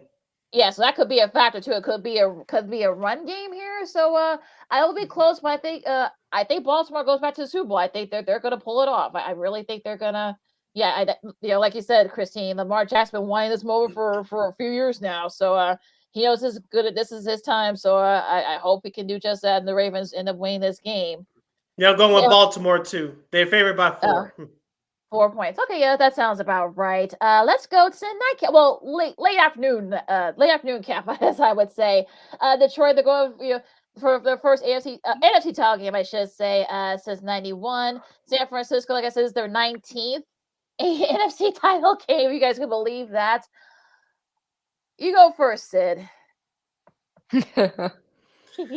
Let's see. We talked about it with our last guest, Miss Erin Wilson, out there from KRON4 News 4. The 49ers, they got away with one last Saturday night against the Packers. They didn't look great, but they made the big plays late. But it all starts with their quarterback, Brock Purdy. He's going to have to play a whole lot better. And having Deebo Samuel out there, even though he's not going to be at full strength, if he's above 60 or 70%, that's going to enhance that offense for San Francisco that much more. I'm expecting a big game from George Kittle, as I said last week, even though he did score 1 touchdown. Christian McCaffrey, I think he's going to be a table setter as well for that 49ers offense. But defensively for San Francisco, can they get to Jared Goff, throw off his back foot, and create some turnovers? They did that late against Jordan Love. Can they do that here against Detroit? Because Detroit, they have a couple of big weapons in Josh Reynolds and Amon-Ra St. Brown, and then Jared Goff throws it deep to them. It's going to be a long day for that San Francisco secondary. And as Erin talked about with us in our last segment too, don't forget about David Montgomery and Jahmyr Gibbs, who had a big game last week against Tampa Bay. Detroit can really run the ball. So the 49ers defense had their work cut out from do I see it being a blowout? Yes, but I think it's going to be a closer game than what people think. And for Detroit, their defensive secondary, as I said in our last break, is suspect at best. They gave up almost close to 400 yards last week to Baker Mayfield and company. So that could definitely happen again. Detroit's defense is only survived by their front four, led by Aiden Hutchinson. So I think it's going to be a closer game than what people expect. But I think the 49ers will play much better because, as Erin said in our last segment, the 49ers did get their scare last week. And I think they'll be much focused here this week. And then, too, given the fact what happened last year after they lost Brock Purdy in that NFC title game at Philadelphia. So I'm going with the 49ers here. They are currently favored by 7.5 at home. I just hope both teams have fun. Can I say that as my pick? I just want both teams to have fun and enjoy this experience because, in all honesty, both of these teams deserve to be in this NFC Championship game, considering the Cinderella story that Detroit has and, with the powerhouse team that the 49ers have, they both deserve to be there. To give the 49ers and the Packers a little bit of credit, the conditions last week for that game were terrible. No one did anything amazing. You had Jordan Love, who did everything that he was supposed to do. Same with Brock Purdy. And the defense held on to Christian McCaffrey really well. They really knew how to guard him. And again, the conditions were not the best. Deebo Samuel wasn't out there, and that showed that it kind of made a difference. I think the keys to that would be having Deebo, like you mentioned, Sid, be at least back on the field and having somewhat of an impact, even if it's not 100%. I think the key for Detroit is that Jared Goff takes his time in the pocket and the offensive line continues to do what it does and hold on to what they've been doing. Same thing what they did with the Rams, same thing what they did last week is to just hold on and give Jared Goff that time to throw the ball, to find his guys. Montgomery, That's another big key too, to let him run. Jibby, I think that's how you say his name. Let him keep running the ball. I mean, at first everyone was confused about him drafting another running back on the team, but that rookie, he's putting up those numbers and he's quick. He's a quick thing. So with the two of them together, that run game is really strong for Detroit. And I think if they just keep up this mentality and they play to their level, this is going to be a pretty good game. I would say favored by 7.5 is a gift. It's a little bit generous in my opinion, because I think it will be a closer game than what people think. And just because Detroit is fighting for something a little bit more, I'm going to pick Detroit. I really think they have a chance. And if this is their time to do it, this is the year. They have everything lined up. They have the team. They have the story, and they have the coach that's leading them all the way to it. For me, the factor is going to be the secondary, the Detroit secondary. Cam Sutton, CJ Gardner-Johnson, Kirby Joseph. Those guys are going to have to at least try to slow down Brenda Ayuk, George Kittle, CMC, and Debo if he's able to play. Even 70% Debo, I'll take it if you're a 49ers fan. Now, as far as that front seven for Detroit, I mean, Aiden Hutchinson, Benito Jones, those guys are going to have to try and slow down CMC. And if they use Debo on the running side, that'll be an interesting factor as well. That O-line is going to be a factor too for Detroit. On the flip side for San Francisco, we didn't talk about Chase Young with Aaron earlier, but I think he's going to play a big factor here as well. This is kind of, I think this is his first. I think Washington a few years ago. I think it's rookie. Well, he was just recovering from the ACL surgery, but this is gonna be his first big taste of an NFC title game, and I think he wants to try and make an impact. So if Purdy doesn't make the same mistake he did, against the Eagles last year, I don't buy it being a blowout either. As you said, Christy, 7.5 might be a little bit. I'm a little bit iffy about that number, so. It'll be a little closer game, but I think the 49ers will do just enough. Now, it won't be like the Packers because the weather's going to be a lot nicer. It's going to be in the 70s, like no wind. So I'll pick the 49ers, but it's going to be a lot closer. I just don't buy the whole, see, folks say, the 49ers go blow the Lions. No. The Lions, look, Dan Campbell, he'll have his guys ready, even if they're not 100%. He's going to have those guys ready and willing to run through a wall. So that's not going to happen. There's going to be no 23 point, no. I think late, especially the experience, I think the 49ers will pull away. And I'm picking Ravens and 49ers. That's my Super Bowl 58 for Vegas. Yeah, same here. But do they have a fighting chance? Yes, they do. Especially if they get to Brock Purdy early, like the Packers did last Saturday night. They definitely have a chance. Totally agree. Yeah. I agree wholeheartedly. Like I said, I don't think it's going to be a blowout either. Yeah, I think the 49ers do just enough to win like they did last week, but it'll be a totally different situation. It might be a high scoring affair. Who knows? But it's not going to be a blowout. And that is our picks for Championship Sunday. This is Second City Sports of Chicago. Lakita McGee, Sydney Brown, KXRB is Christine Manika with us as usual. There's so many. Okay, you know what? Let's do the White Sox first. The White Sox named John Schriffman, who is a veteran sportscaster. He has worked for CBS Sports Network. He's been at ESPN the last couple years doing college football. He's currently doing college hoops right now for them. He has a fascinating background. Guys, so don't check it out. I love the intro video that he did. He has a dog. He's acting in Chicago. I'm sure you guys probably may tweet him some food recommendations for the area. But what do you think, Christine? I'll start with you. What do you think about this pick of them picking him to be the new TV play-by-play guy? I know that some people, and when we talked about it, you mentioned that clearly they're okay with his national responsibilities and what he does when it comes to college hoops and whatnot. Because Jason Benetti did the same thing. He had those same national responsibilities, and the White Sox didn't have an issue with it. And this guy, from his background, I'm excited. It seems like Steve Stone is pretty excited to work with him too, and the relationship they have is pretty good to start off. I don't expect them to, have that instant chemistry right away on camera. It's going to be a little bit rocky at first when it comes to knowing each other's mannerisms and whatnot, and how to work on that nonverbal communication. But I think it's a good pick. The guy's a young guy too, and he seems very excited to be a member of the Chicago White Sox team. So I'm excited. I don't know if you guys caught his full Zoom call interview with the Chicago media yesterday.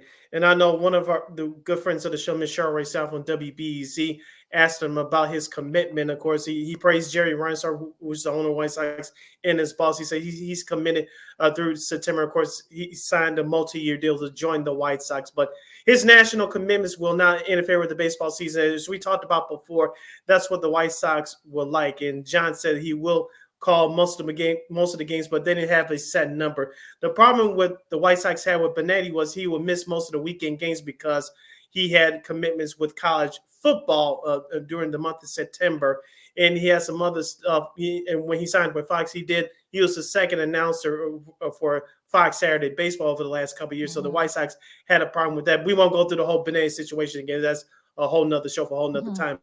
But I'm excited for John Schriffen. I remember him when CBS Sports Network started almost a decade and a half ago. He was a host. He hosted a couple of NFL shows, and he did a great job there. So we haven't heard him really call a baseball game like Christine said. It's going to take some time.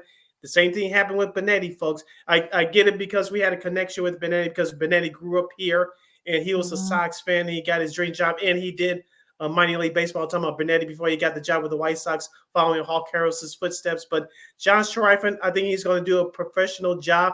I think him and Steve Stone, like you said, Christine, is going to take time. But what the White Sox didn't like with Benetti is that Benetti was himself. He had a little bit of a personality.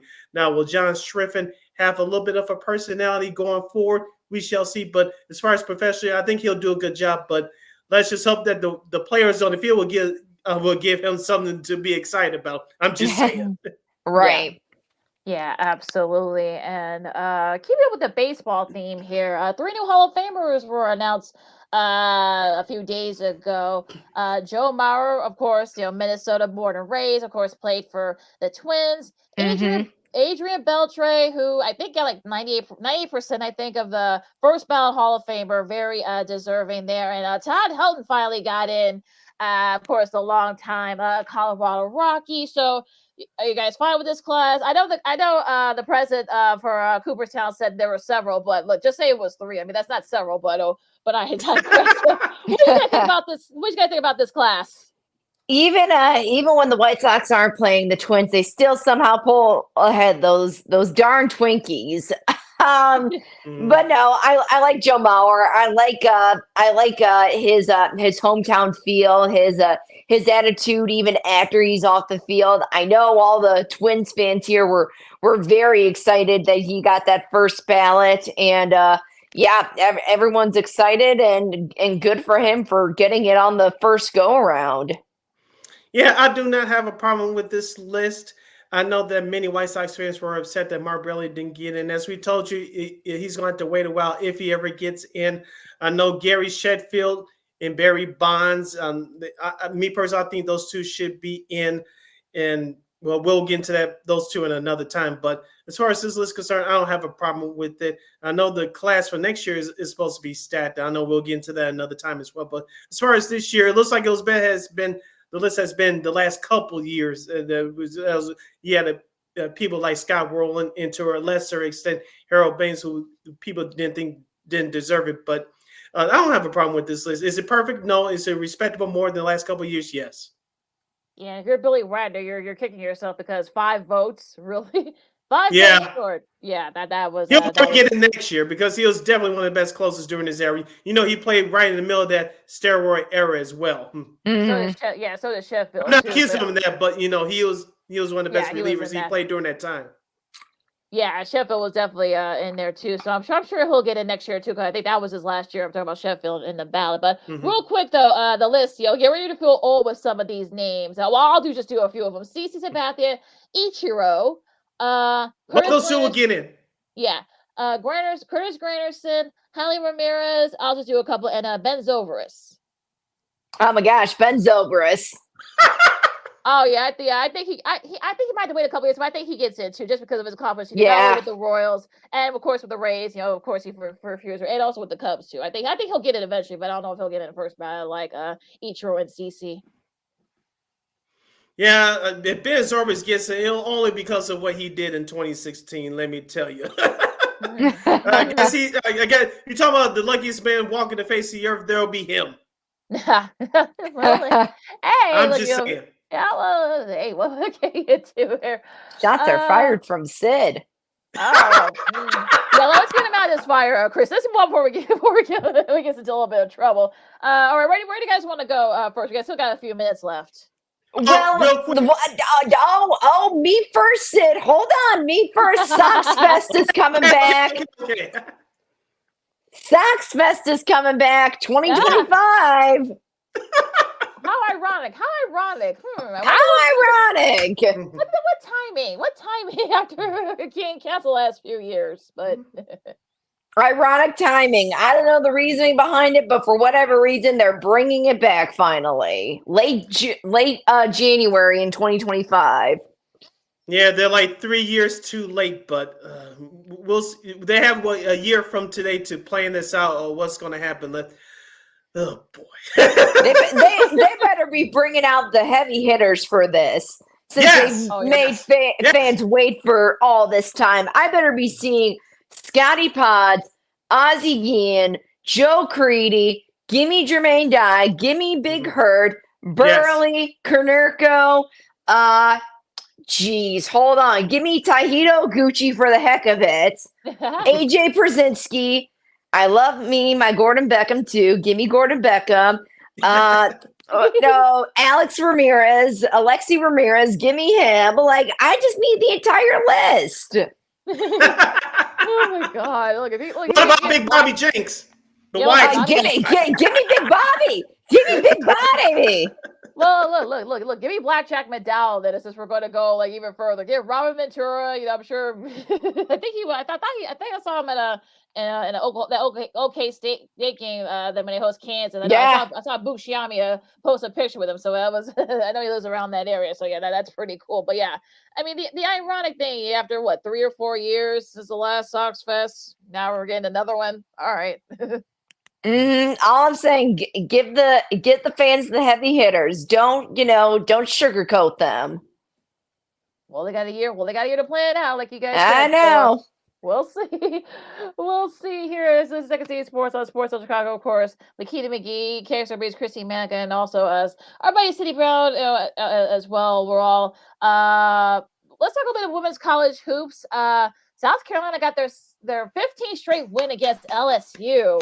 The pretty entertaining game. You guys can check it out last night. I'm sure it got nice ratings for ESPN, ESPN2 as well. But Camila Cordero, remember that name, folks. She's one of the best women's players outside of Angel Reese and Caitlin Clark. So really nice showing. They're actually are the only undefeated team on men's or women's left in college hoops. Speaking about Caitlin Clark, did you see the video of that Ohio State fan incident? Yeah. Here, I'm gonna let you say your opinion on that because I have it a little. I think A, it was an accident. B, she flopped. Like it wasn't that bad of a hit. It wasn't.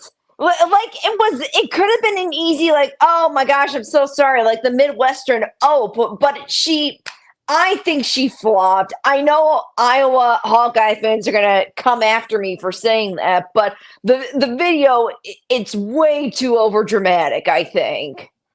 Yeah, I'm with you, Christine. We talked about it on Monday, Lakina, that it was an accident. Of course, it was a big win for that Ohio State Lady Buckeyes program. But yeah, I didn't hear too much of that second period that she flopped. But you know how fans are. They rush out into the court real quick, and she's trying to get off the court. And like I said, fans, you're that in that state, you're definitely not in your right mind. But I thought it was an accident.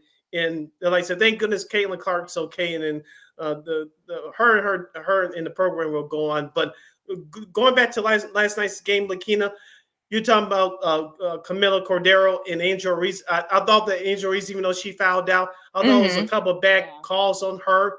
Yeah. But both of them were doing battle in the paint and for that whole game. I was very entertained by it. LSU's crowd was rocking, and ESPN had a statistic before the tip-off last night that the average ticket for that game was $126, and then the most expensive ticket was over $1,300.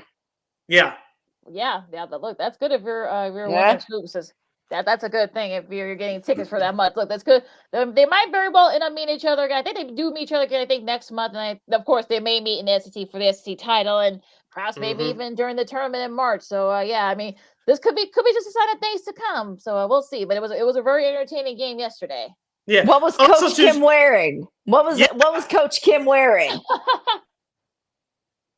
Yeah, she was wearing her a sparkling suit coat, and he had the Coca-Cola logo all over it. I love it. Yeah. She is the women's college basketball version of Nick Saban to a lesser extent, but I'll call her the female Pat Riley. Well, you want to know why she did that? Because for like the first time, it's like one of the few women's sports that have like their logo on a Coca-Cola product and even on like a beer can. Then she was I remember watching a press conference a couple of weeks ago. She's like, I don't drink, but heck, I'm going to get this beer just because it has our school's logo on it. Like, I'm not encouraging you to drink it. I'm encouraging you to buy it because this is history for women's basketball. Well, we talked about it too with Tara Vanderbilt, of course, now the winners coach. You said, she said the same thing. Seeing the evolution of the growth of women's college hoops, especially. I mean, it's becoming a big ticket, and of course, ESPN. Of course, we talked about it. Signed that big deal to continue carrying the championship. So yeah, it can only get even better for women's college hoops. And I think that's what they being showcased more. Seeing ladies like Caitlin Clark, Camila Cordell, who's probably the new rising star, and also of course Angel Reese and. It's definitely one of those things where I'm sure if you ask Coach Mulkey and Coach Vanderbilt, they probably thought they would never see that day. Of course, Kim Mulkey has a championship as a player way back, with La Tech in the early '80s. So I'm sure if you ask her, I'm sure she probably didn't expect this kind of growth, especially in the last decade. So yeah, I mean, this is huge if you're ESPN. Yeah, and Relakina, one of Kim Mulkey's assistants, you should check her out. She was wearing like a fur. I'm not gonna say a fur shirt, but she looked like the singer Cher from the '70s. Yes, I'm like, I was a crazy fan, but I was like, that's one of her assistants. She had the black leather pants. I'm like, no, don't take it the wrong way, but look like she was going out to the club. No. She tends to wear kind of like those types of outfits. Nothing too crazy, but. She definitely. It was definitely an attention getter. I'll tell you. Draws attention, if nothing else with the outfit. If you can't beat them, join them. Exactly. Right. We don't. Exactly. Absolutely. All right. Anything else you guys want to talk about before we disperse? Real quick, 2 anniversary / salutes that we have to do. I know we're running up against it, but I'll start off with the somber one first. Of course, 4 years ago today, the late great Kobe Bryant and his daughter Gigi passed away in a plane crash accident just outside Los Angeles. Christina, I'll start with you quickly. Where were you on that day? How did you find out about the news? Gosh, I wish Chris he left for the gym, if you saw earlier behind me. Because he has a way better story than what I do. But I was getting lunch on I believe this happened on a Sunday with one of my best friends, Miranda, and I was scrolling on Twitter before she came and picked me up, and I'm like, oh my gosh, like this is so shocking. And we went to this restaurant, and every TV that was on was covering this helicopter crash, was covering this just horrific accident. And for Chris's story, so his dad, he's a Division I umpire for baseball, and he sometimes does community college games and whatnot. And he knew Coach Alto really well, and he went to this memorial service after the fact that after the accident, the same week that they had the memorial service for Kobe Bryant and Gigi. And when we were talking about this one day, he ran upstairs to go grab something for me, and it's a commemorative patch that I have in my room. It's a commemorative patch with Coach Alto's name and his daughter's name and all that. So yeah, it was quite the story. He said one of the last times that he had an interaction with Alto, he laughs about it now. He threw him out of the game because he was he was arguing with him about a call. But it's just why I've driven by that helicopter path now a couple of times since being out there in California, and I've seen how foggy that it can get, and why any of them just thought that they can go up in the helicopter and travel like that it's beyond me. But it's a lifestyle that I mentioned this a couple of times. It's a lifestyle that they're used to, and that you and I will probably never experience the luxury of just hopping on a helicopter and getting there somewhere instantly. It was an everyday thing. And being in California and experiencing, the marine ocean layer like that, it was an everyday thing. So it just so that's I'm rambling a little bit, but that's my story. If Chris was here, he would say it way better of his side and what happened with his perspective and how his dad felt and all that. So yeah. It's that's a pretty. I never heard that story from you, Christine. So that's kind of crazy. The connection with your future father-in-law and Coach Alto from Orange Coast College. Mm-hmm. I was kind of like getting ready. Just typical Sunday, just getting ready. Getting ready, getting my dinner ready and whatever. And then I saw like something through a scroll. I think I was watching. No, it was through my phone. I saw Kobe Bryant and.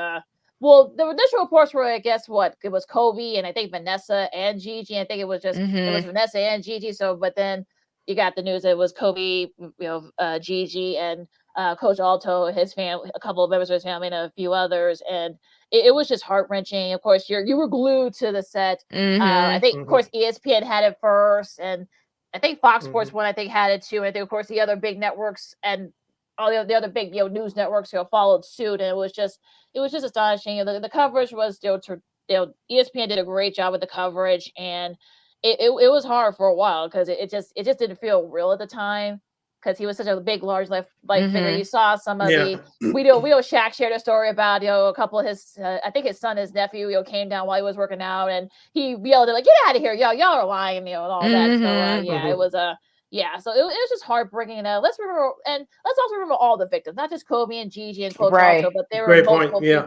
multiple people who lost their lives. Let's keep their families in our prayers, throughout the year. Yeah, real quick for me, I was watching something on YouTube via my phone, and I said, let me take a nap, and then I got that notification through ESPN on my phone that said Kobe Bryant 41. I thought it was a joke too, and then I read the notification that he passed away. I was shocked just as anybody. Of course, we saw all the tributes to all the people throughout the sports world. Throughout the way we're looking. Remember, we were still doing our show in downtown Chicago. We had Sean Salisbury on, and we had Alan Sleeve. Well, he still does Lakers pre and post game for ESPN 710 in LA, the radio flagship station for the Lakers.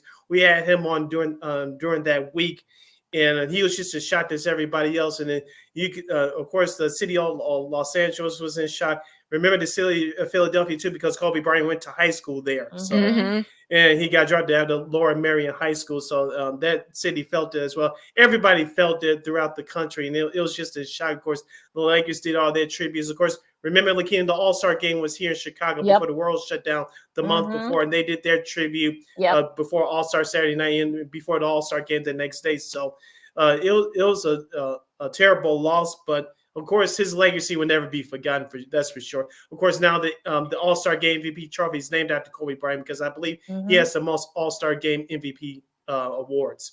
Yeah, I think he has I think he had 8, I believe, or 7 or 8 All-Star MVPs, if I'm not mistaken. My math might be off, but go ahead, Christy. Sorry.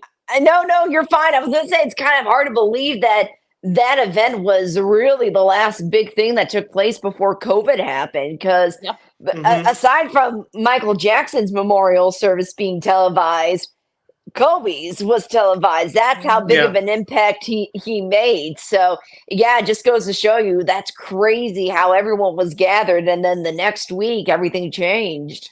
Yeah. Yeah. We'll end it on a happy note. Of course, Christine, I know you weren't born yet, but I'm sure you heard stories throughout your young lifetime.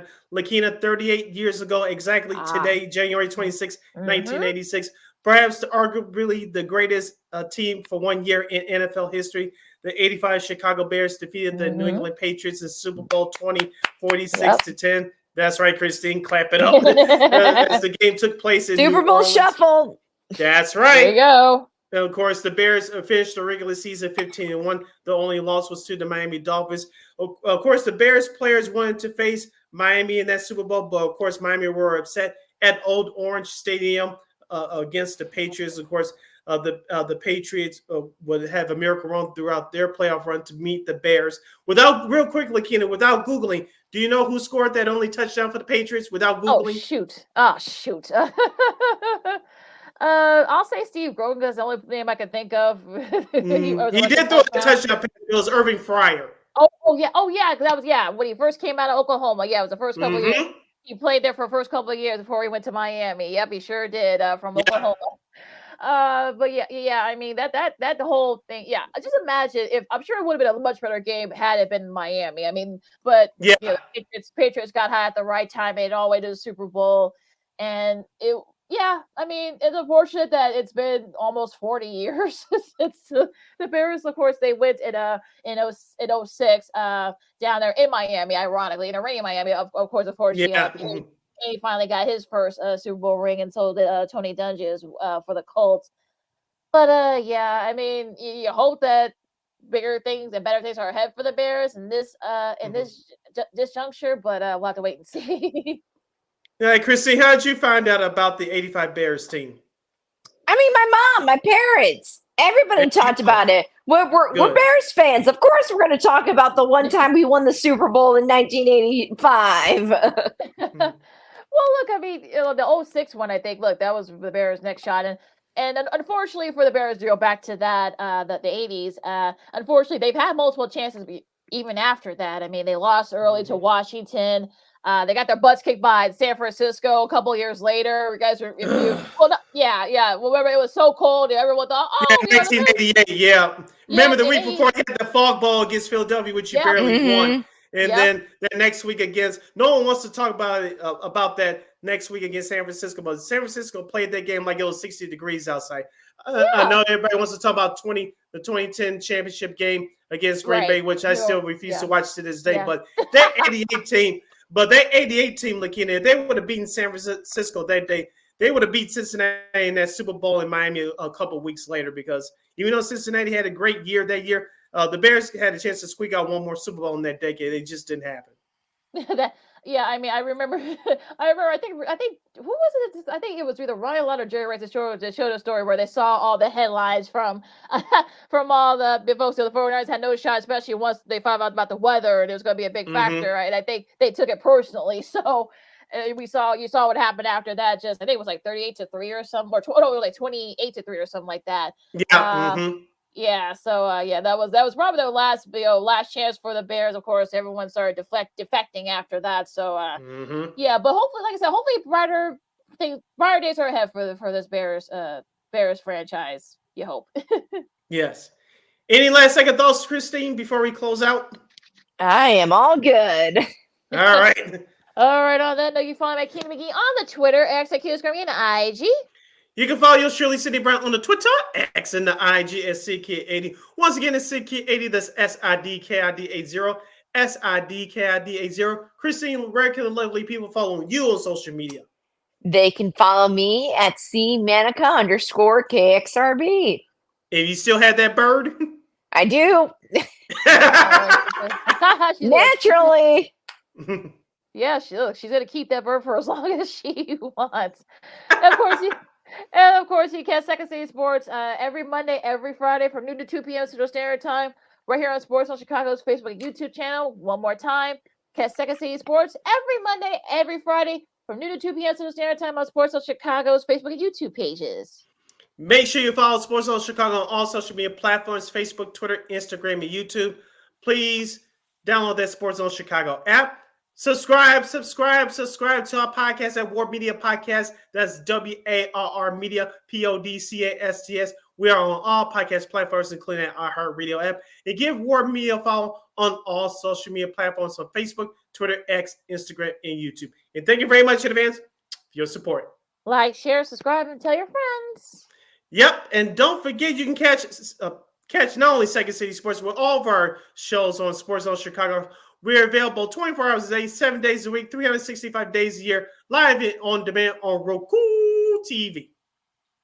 All right, enjoy Championship Sunday, all the college hoops on the men's and women's side, NBA, and a whole lot more. And just be safe out there. Be good to each other. For Sid and Christine, I'm the Kansas Second City Sports on Sports Zone Chicago, and we'll see you Monday. And we'd like to thank Miss Erin Wilson from KRON4 out there in the Bay Area, and of course, Miss Christine, the Queen Manika. Go Bears and holla!